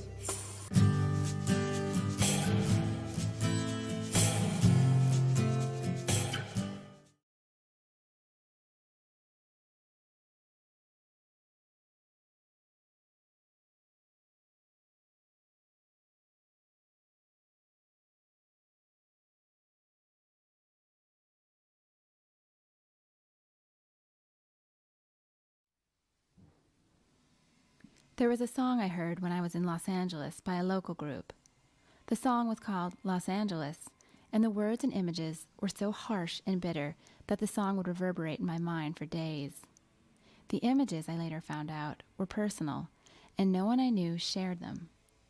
The images I had were of people being driven mad by living in the city. Images of parents who were so hungry and unfulfilled that they ate their own children. Images of people, teenagers my own age, looking up from the asphalt and being blinded by the sun.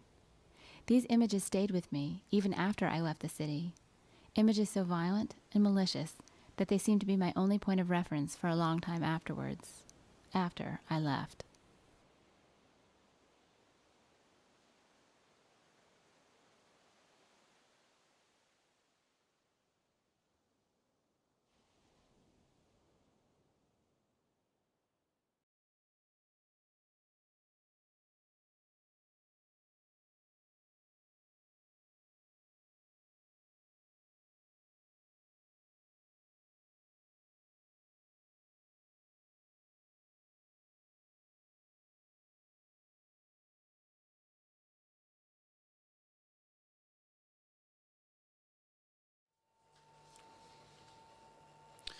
Hey, and we're back. That was the third reading from the final paragraph of the book, read by Lily Anilik. And so I have with me now, we're going to talk a little bit about the movie as well, because obviously the book, no novel adaptation is ever that good. There's too much in a novel to really be made into a movie. So you have to make your own version of it. And I think I purposely didn't watch the movie before this because I wanted all my comments and understanding to be based within the book itself. But I have someone with me who just watched the movie. Yes, And this is, and he also has read the book and is a fan of Bret Easton Ellis and is a playwright and screenwriter here in Iceland. This is Björnlio. Hello. Hello. How are you doing? I'm pretty good. Yeah. Strange to be up at this hour, but I'm fine. Yeah. Yeah, no, but what we're doing, it's 9 p.m. in LA. That's all you have to care about. Yeah. Right. And it's not cold outside. It's not. No. Yeah. It's actually freezing in here. Yeah. Yeah. So it's a very international podcast we're having right here. Yeah. We saw there was someone from Singapore. Yeah. There's people from all over the place. The guy doing the sign is in Central Standard Time. I'm not even sure where. Mm-hmm. Texas? I don't know, something. Yeah. So, briefly, because you just watched the movie. Yes, just last night. Okay, so question: does the movie have the psychiatrist? No, absolutely not. Okay. Does it have the snuff film? No, it does not have a snuff film in it. Okay. Does it have him going away for a weekend with his girlfriend at the beach house? No. Okay. Does it have kind of dinner with his parents where you start to see that his mother mirrors him, like when he says, you seem sad, she seems sad, and everything he says at the table, she says at the table, and you can very much see the trauma of a broken up family. It has him doing dinner with his family, and then like his dad is playing the piano. He goes with his the girl like to a corridor in the house, and he bangs her across like to the wall. Yeah. Has sex with her, and then they come back and finish the dinner with the family. So no. To your question, it doesn't have that scene in it. Okay. And then Julian. Yeah. Julian. See, like in the book, Julian. I believe Julian again has short blonde hair. Yeah, it's Robert Downey Jr. in the film. Yeah, that's right. I purposely. That's why I didn't want to rewatch it, because I have this thing. I don't know if you do this, but if you're reading the book, I don't look up anything on the internet. While I'm reading. The only thing I have with me, if like in this case, because I read the book twice and did notes, like a million notes with these things. Do you know that sticky highlighters in Iceland cost 2,130 kroner? That's $16 American. Yeah. It costs to get the little stickers I put in the book.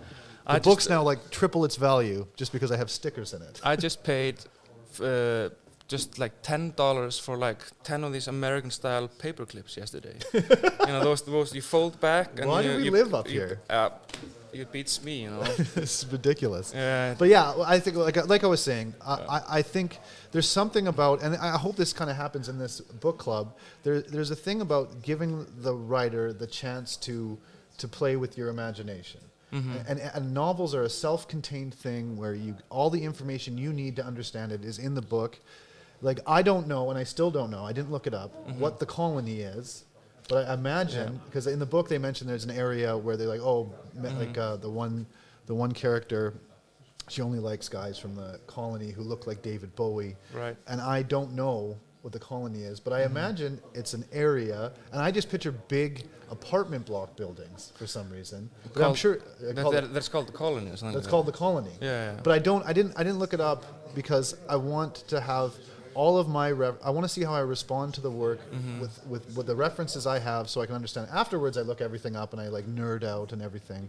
But that's why I didn't want to look up the movie, because once you see Robert Downey Jr. as Julian, then when you're reading along in the book, you start picturing it. But what's interesting enough, and I'm sure this has been commented on before, and I'm the first one. Robert Downey Jr. and his cadence in his speech kind of works for this. In the film, you mean? Yeah, in the film, Yeah, it sounds kind of like the book. From like, when I read it and I knew, because I already knew Robert Downey Jr. was in it, I kind of thought like, oh, some of this I could picture him saying, so I can see that kind of character. But what happens with Julian? With like Robert Downey Jr.'s performance in the film is maybe the only thing in the film that is slightly similar to what happens in the book. You know, I mean Clay, the lead character in the film, he doesn't even do drugs. You know. Yeah. He just like sort of tags along, and is a codependent friend who is always trying to get Julian out of trouble and get him to stop being a prostitute. You know. Yeah. And then there's this love story with the girl, and so they Hollywoodized it. It's vastly different from the book. You know, the film is more of like you know, don't do drugs, kids. If you do, you're gonna get fucked up, and you know. But if you do them, do a lot of them, because it's like, you're gonna have fun for a short while, and then you're gonna end up as a prostitute or whatever. And the book is more like just like a flattened out, like empty portrayal of drug abuse. Yeah, and it's not. The book is not about. It's not really commenting on drugs as in that type of tone. So like in the anti-drug type of tone, it's saying this is how things are, and this is the way people are, and this is how they deal with life. Yeah, absolutely. And so it's kind of like the parents are having 3, 4, 5 drinks every time they sit down with the family. Taking pills. There's pills popping all the time. Oh, I've done too much coke, now I'm going to do a Valium type of thing. And how do you relate to this sort of like in Iceland? Comparing that to an LA, like I was talking to Heldar and Metha, she said when she read Bret Easton Ellis' work, she was like, wow, this reminds me of my suburb, and there was some like relations and things like that. But how did you, when you read about affluent young people in Los Angeles with parents who don't care about them, that's not very Icelandic. In this culture, parents are very active. Really. I think those pockets of society in Iceland are more isolated somehow, and they are way smaller, you know. I mean, there is some population in Reykjavik suburbs that I think portray this extreme Yeah. American lifestyle, you know, just like trying to live the, you know, like glamorously and self-medicate with booze and drugs, you know. Yeah. So yeah, I definitely think I know some characters that and people that are sort of are like this. Yeah. So I know it exists, but I think it's just a very, very isolated pocket of society. And you've kind of like, as a writer, you've left home and come back. Did you relate to this with like in Lesson Zero again is kind of like the coming home for Christmas. Yeah. It's kind of like the going away to college novel when you've already gone away, in order to give the kind of ironic or like space between what you were and what you'd become. Yeah. And everyone's kind of nostalgic in the novel, and he's very nostalgic. Clay is the character. He's going back to his schoolyard. He's looking back at all this stuff. But the one character who isn't, who's also kind of the mysterious figure you're chasing, is Julian. Right. Julian, when he says, "Hey, remember when we were at soccer practice together, a football practice, when we were 11 years old?" He says, "I don't remember anything," or it's something. like a ghost from the past. He's chasing. Yeah, but Julian never is. He's almost like the anti-Gatsby. Right. In terms of American literature, he's the character. He's the guy who has completely let go of the past.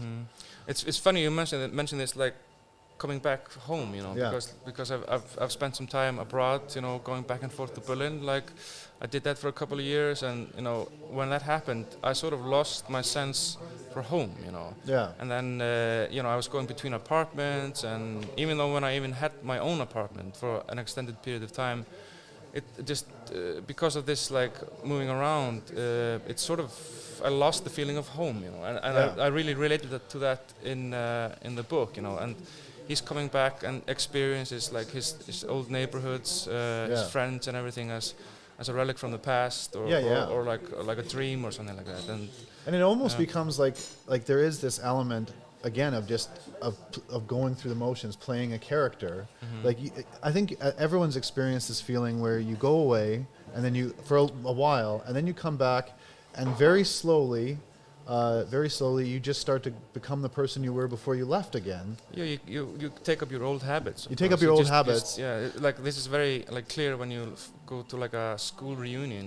You know, the bully becomes the bully again. And the bullied becomes bullied, and you know the chicks that were hot back then, they're like sort of living on that. You know, their old dreams. Yeah, exactly. And how it's paced in the novel, I found really interesting. Like in the first 10 pages, it's mentioned 3 times that he's pale. And then by about 30 pages in, he goes, "I decided to get a tan." So it's like now he's making an active decision. He's going back. He's going back home. Yeah. He's going to really be home. And then a third of the novel, 60 some pages in, he gets a sunburn. So he realizes maybe this isn't what he wants to do. And that's when the novel really kind of takes turns. a turn. Yeah, absolutely. But have you read a lot of American fiction? Is that something like Haldor that you've read? Not really, to be honest. No, some, but yeah. But you're obsessed with America. Like you're a film buff. You're writing a screenplay right now. Yeah, I am. This is my second screenplay that I'm writing, and so films are just my thing. You know, I've mostly focused on European writing and Icelandic, of course, and but American literature is like I'm a fan of Hunter Thompson, of course, as you are, and that kind of stuff. Yeah. And like I read Bret Easton Ellis books, most of them. Yeah. And this is again, like I said at the beginning, but it's a live stream, so I can repeat myself, I guess. You do see a relation to him and the kind of like the next step after the new journalism in the 1960s. So Hunter S. Thompson, Joan Didion, like Norman Mailer, the people who put themselves into the story. It has that feel. The structure, because what I also found interesting is the epistolary, the like diary entries that Clay has about, and you realize the story is about coming to terms with the death of his grandmother a little bit, and about the time he spent there, and it's about looking back and where did life go, and the feeling of reporting, you know. Yeah, but it has exactly. These are diary entries, but the diaries are never used to propel the narrative forward. They're used for tone adjustments. So just when you think you like, if you need a little bit of breath, or you need to figure out, okay, how do I react to what just happened? You know, he just pictured Coyote or Blair just hit a coyote, or he just pictured a baby melting on the engine, like a child melting on the engine of a car. Yeah. How do you feel about that? And then there's these pacing breaks that they're never even, but they come in at the right time, and all of these points have this tonal adjustment. Can we get the comments on? Yeah. I think this is also like a very important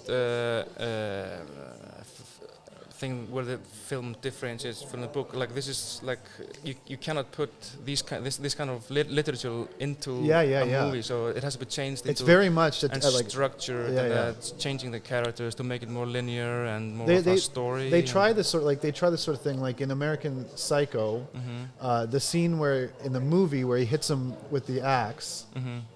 He's talking about Huey.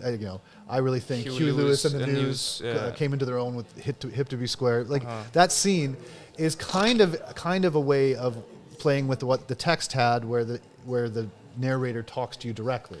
But all of these techniques, these literary techniques, are really only possible in the novel form, and it isn't a very visual. It was way more successful in American Psycho than in Less Than Zero. It's not a very successful adaptation, but it is its own thing, and it's a comedy in its own right, the American Psycho. But it's not like the elements of American Psycho that make it. But we'll get into that in American Psycho. Yeah. That it's quite a bit different. But Less Than Zero, again, it's a popular novel. It gets published. It's got great critical acclaim.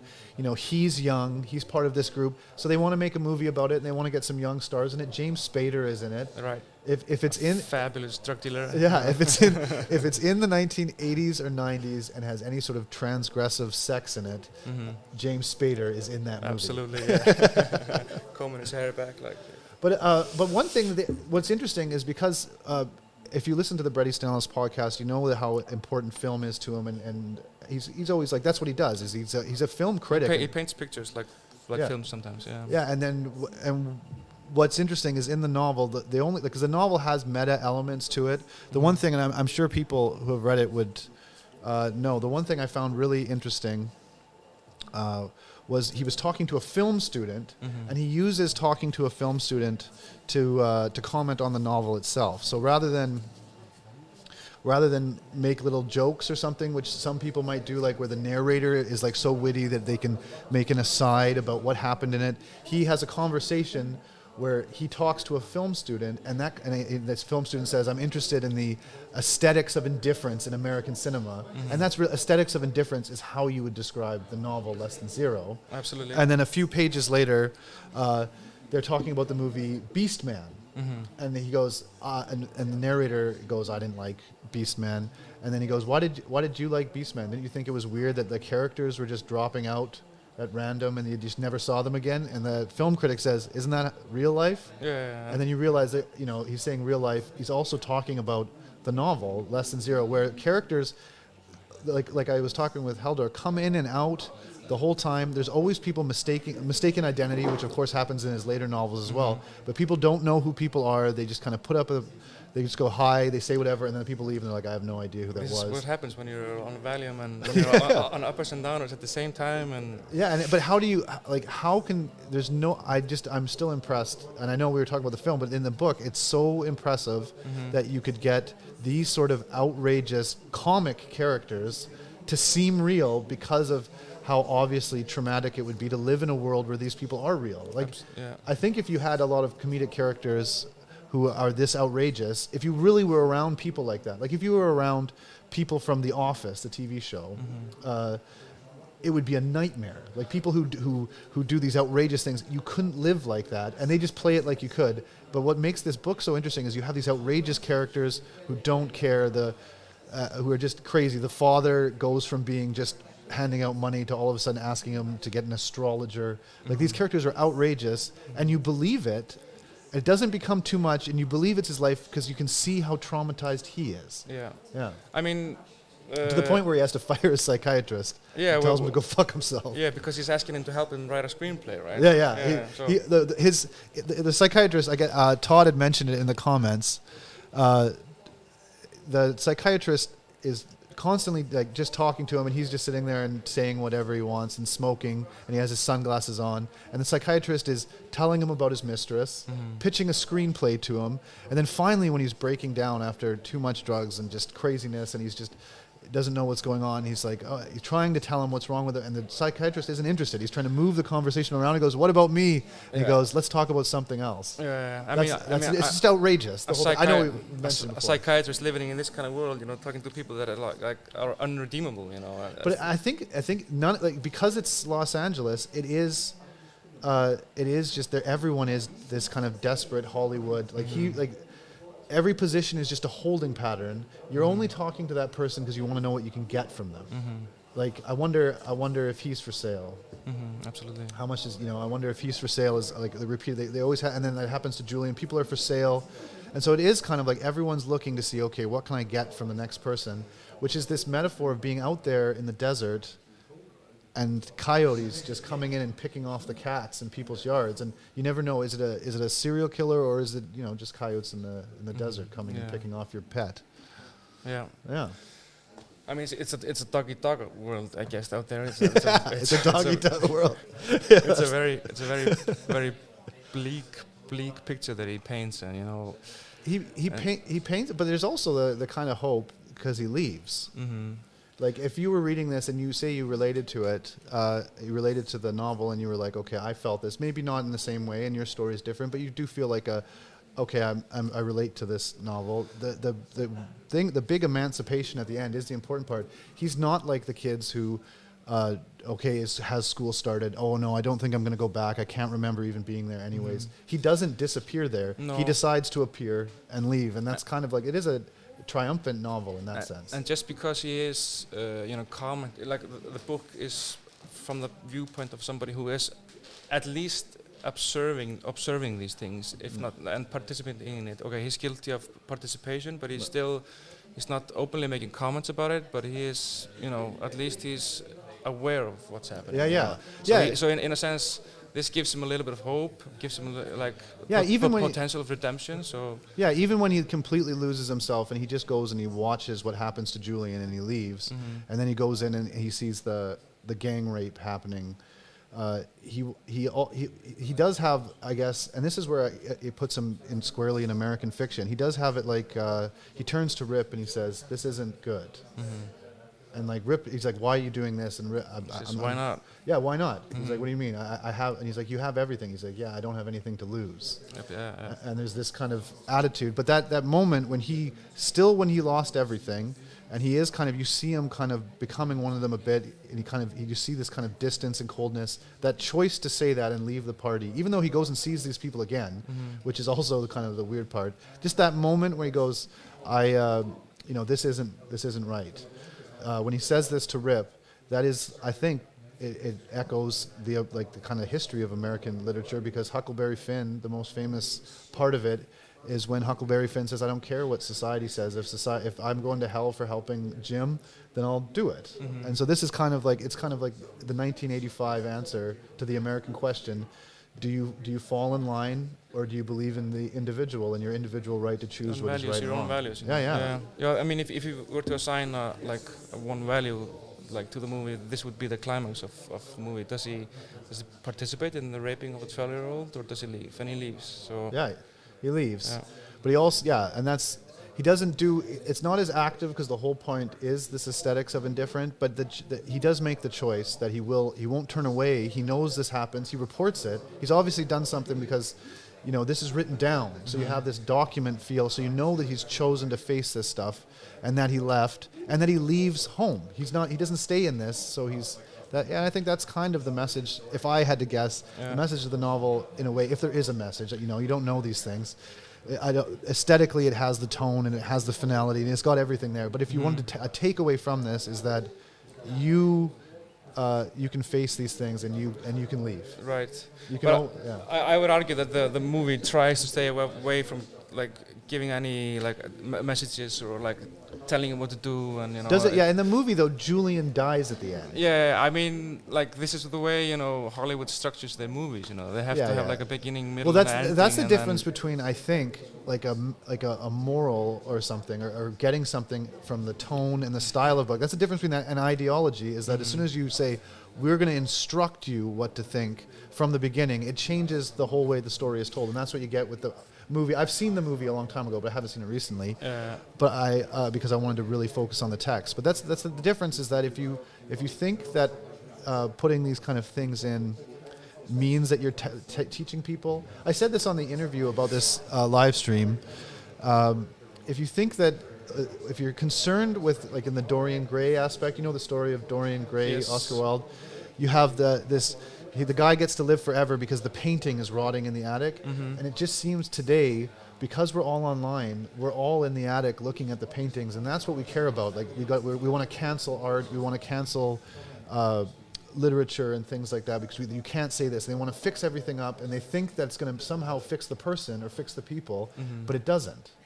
It doesn't work that way. It's a mistake to think so, and this is and that's why this, I think, his books are important. And I think that there's also like the difference, like from the time when the book was written and from today, that what has changed vastly is like people today tend to be telling each other more what to do. I think, like both directly and through social media and through, I don't know, or at least that's the feeling I get. Like back then, you could, go into more of a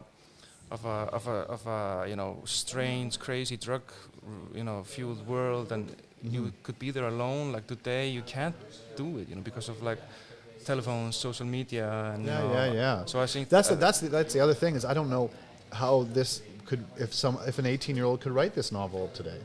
I don't think so. Because in the scene, like I mentioned him now a few times, a photographer goes into the bathroom. Everyone's a photographer now, but I don't even think people.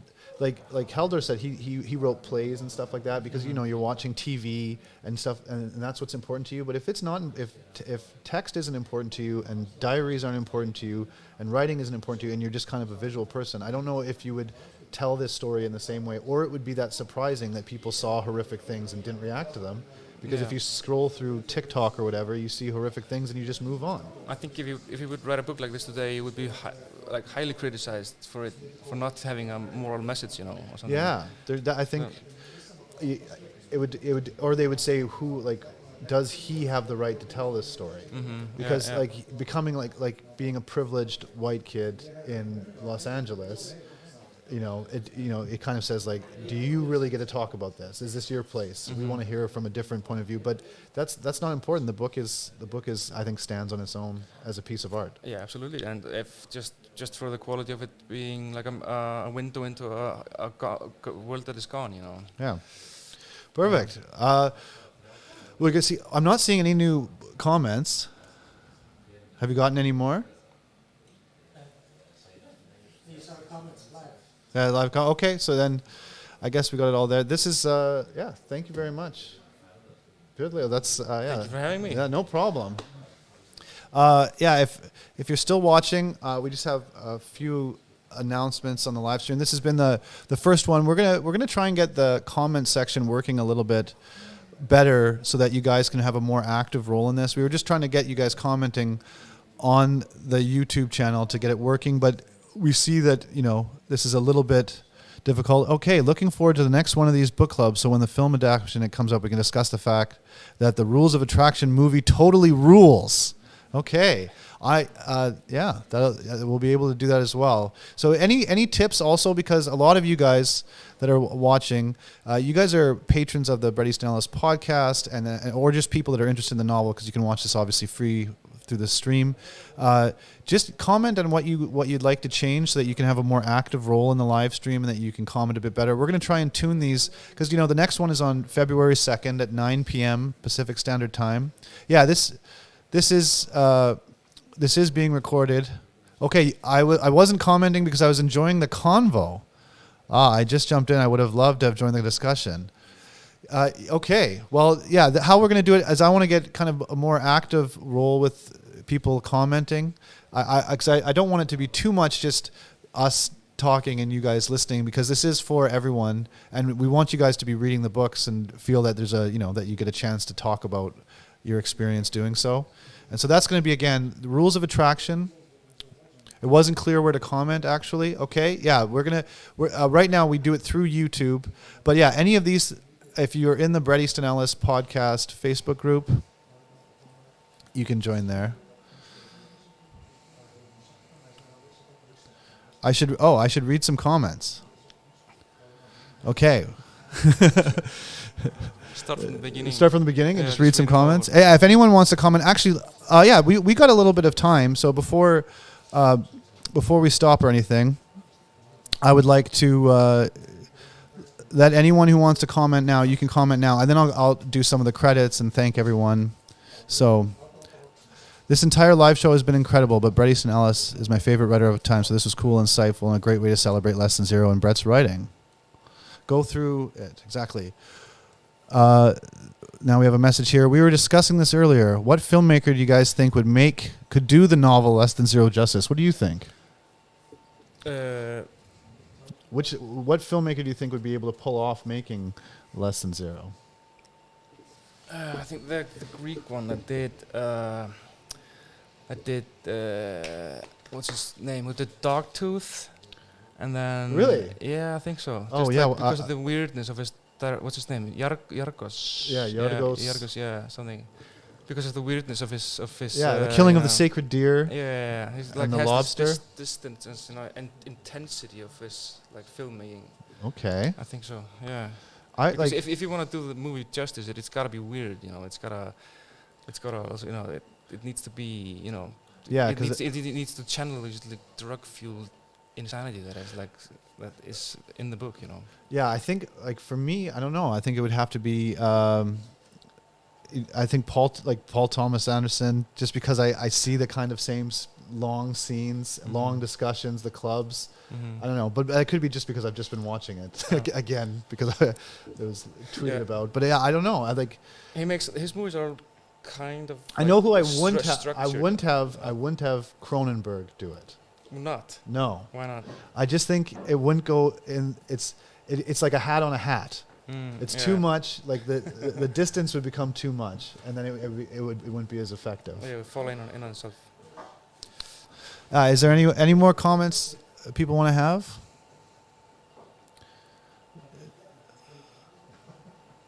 People earlier were saying Ari Aster would be a great director. What do you think about that? What do you think about Ari Aster? I don't know him. You don't know him personally? No. Isn't he Scandinavian? Do you know him? No. No. The Safdie brothers would be intense. That's a pretty good. Yeah, that could work out. I could see that. With Yeah, like excellent casting. Yeah. Intense. Really good use of music and the zeitgeist, and Yeah. But they are yeah, I know. But just comparing Good Time and Uncut Gems, I don't know if that's the toolkit I would use. No. Or the aesthetic I would use for this, but maybe they'd be interested in it. But this can do you know the director Ben Wheatley? Nope. He did Free Fire, Kill List. I saw Kill List. Yeah, Kill List. Yeah. Yeah, he's quite good. And then he did this adaptation of Rebecca. It's a Daphne. I don't know. I forget the writer's name. It was done by Hitchcock. It was an Academy Award-winning movie that Hitchcock did, and he did it. And I was like, whoa, he's so great. It's going to be awesome because I like his lower budget movies, and he gets all this money for this Netflix movie. And Rebecca is just terrible. What year was it released? 2020. Okay. Yeah. It just came out on Netflix. Yeah. So that's sometimes you think it'd be the right person, but wouldn't. Someone who would capture an authentic 80s aesthetic. Ari Aster, Less Than Zero would be insane, brutal, and beautiful. Yeah, I don't know what do you have any 80s movies that you like, or people who've captured the 80s? Not necessarily an 80s movie, but a movie that's going back and trying to capture the feeling of the 80s. I like Blue Velvet's portrayal of the 80s, suburban, weird. Yeah. David Lynch. What do you guys think? What are you guys in the Daphne du Maurier? Thank you. Jesus, I hate it when you see the text in your mind when you're remembering the cover of the book. I just looked at the cover of the book a day ago, and then it just gets all scrambled in your head when you're trying to do it live. Daphne. Bleu. Yeah. I should know it. De Maurier is a brand of cigarettes in Canada. De Maurier. Yeah. Ari Aster was the director of Midsummer and Hereditary. Oh yes. Yeah, we knew that. Yeah. I've seen both of those. I didn't just. Oh, you just didn't know the name of the director. Very bad at names. Very bad names. Oh. Yeah, everyone in Iceland, they know the names are easy because it's just your first name and then the name of your father plus son or daughter. Yeah, that's true. Yeah. So it's easy. Names are smaller here. You can't be called De Maurier in Iceland. You can't be called De Maurier. No. Well. You can. You can. You shouldn't. You shouldn't. Yeah. No, it's unsightly. Yeah. Okay. Is there any other comments? I think. What do we got here? There's a wee bit of a lag. Derek Cianfrance. Do you know that person? I don't know it either, and I thought I was gonna kind of know everything. I knew Ari Aster had directed Midsummer and Hereditary, but can you what movies has he done? Derek Cianfrance.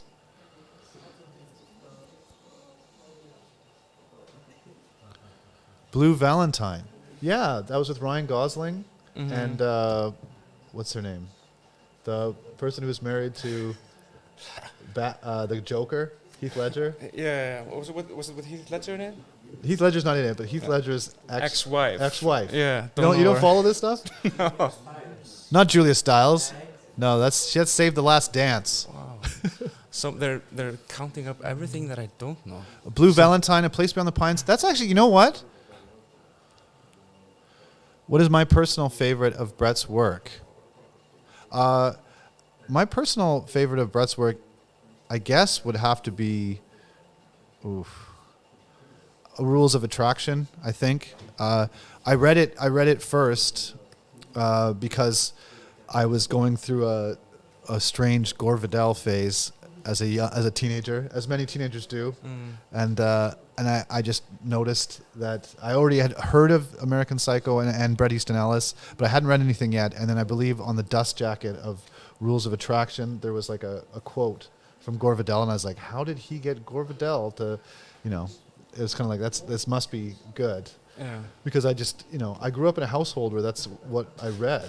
Like that's how I understand most of my knowledge of literature and politics are from reading Gore Vidal's essays, because that's what my parents are a lot older. Yeah. It's almost like I'm Generation X, even though I'm a millennial, because my parents were so old when they had me. Like my parents are boomers, and I have a brother who's 20 years older than me. Yeah. Yeah. So, but So I'm a huge gap. So I grew up where I thought Gore Vidal was an important public figure. He was obviously, and so I kind of. Yeah. Somebody mentioned Michelle Williams. Thank you. Quentin Tarantino as well. Quentin Tarantino's would do it justice. I don't know. I think he would. I think it's. You can't have. It can't be too. I don't know if you'd be restrained enough to have these outrageous characters, but maybe. But he's never done book adaptations, right? He's never. Yeah. He does originals. Yeah. I think the only adaptation he's done is the one that people who don't like Quentin Tarantino. Jackie Brown. Yeah. The people who don't like Quentin Tarantino, that's their favorite Quentin Tarantino, because they, Yeah, he would definitely nail like the music. And, and the look of it.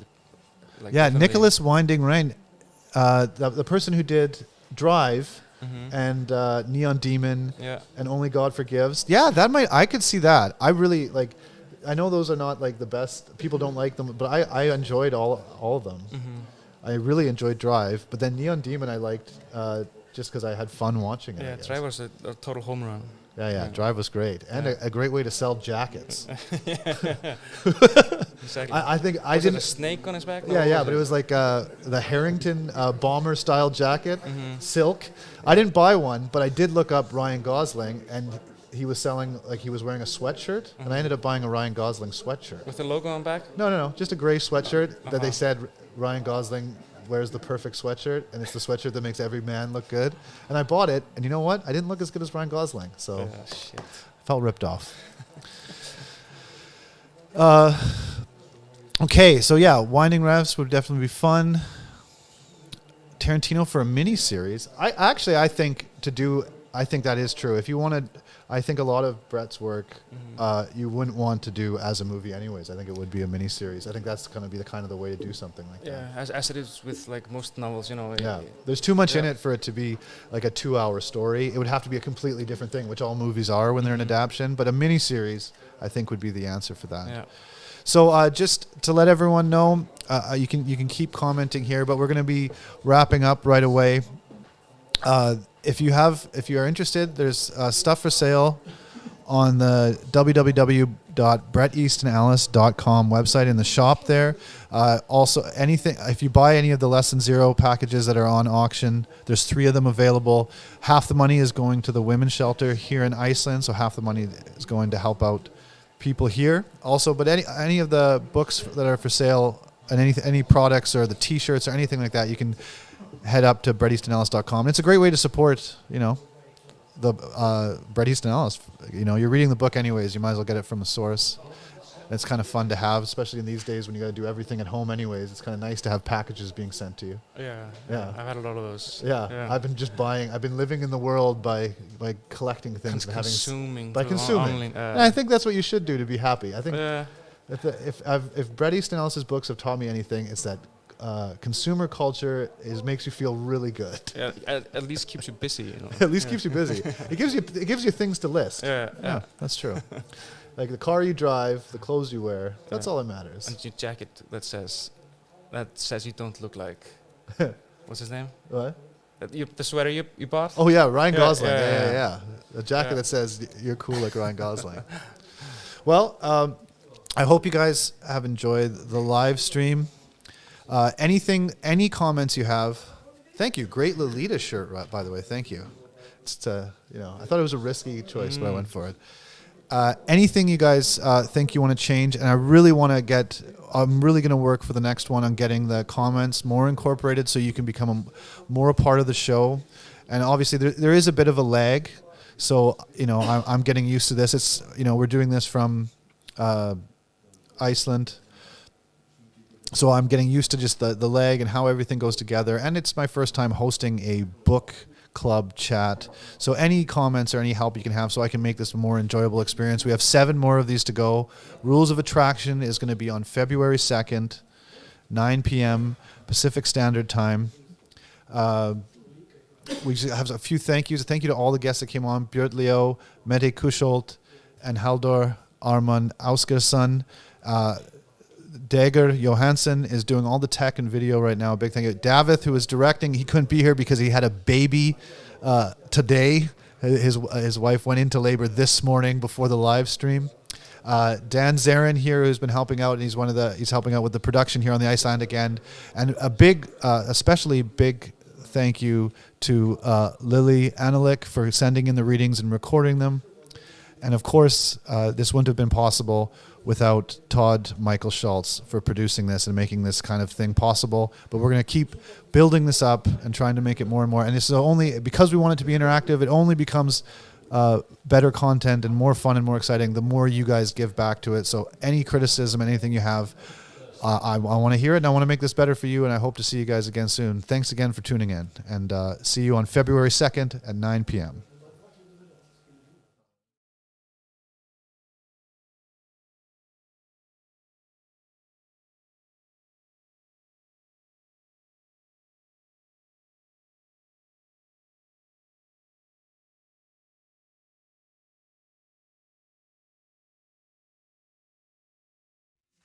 And I lost track of the wondering why.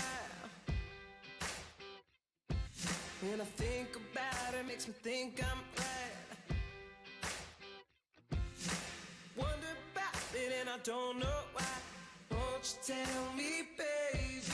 I'm over and out, I got my shoes untied, and I'm thinking about you every single night. It's not enough for me to just stand by, just thinking about you, baby. I'm over and in, I got my shoes untied, and I hold the answer to your question why. Tell me you left me and I won't lie, just thinking about you, baby. Sophisticated.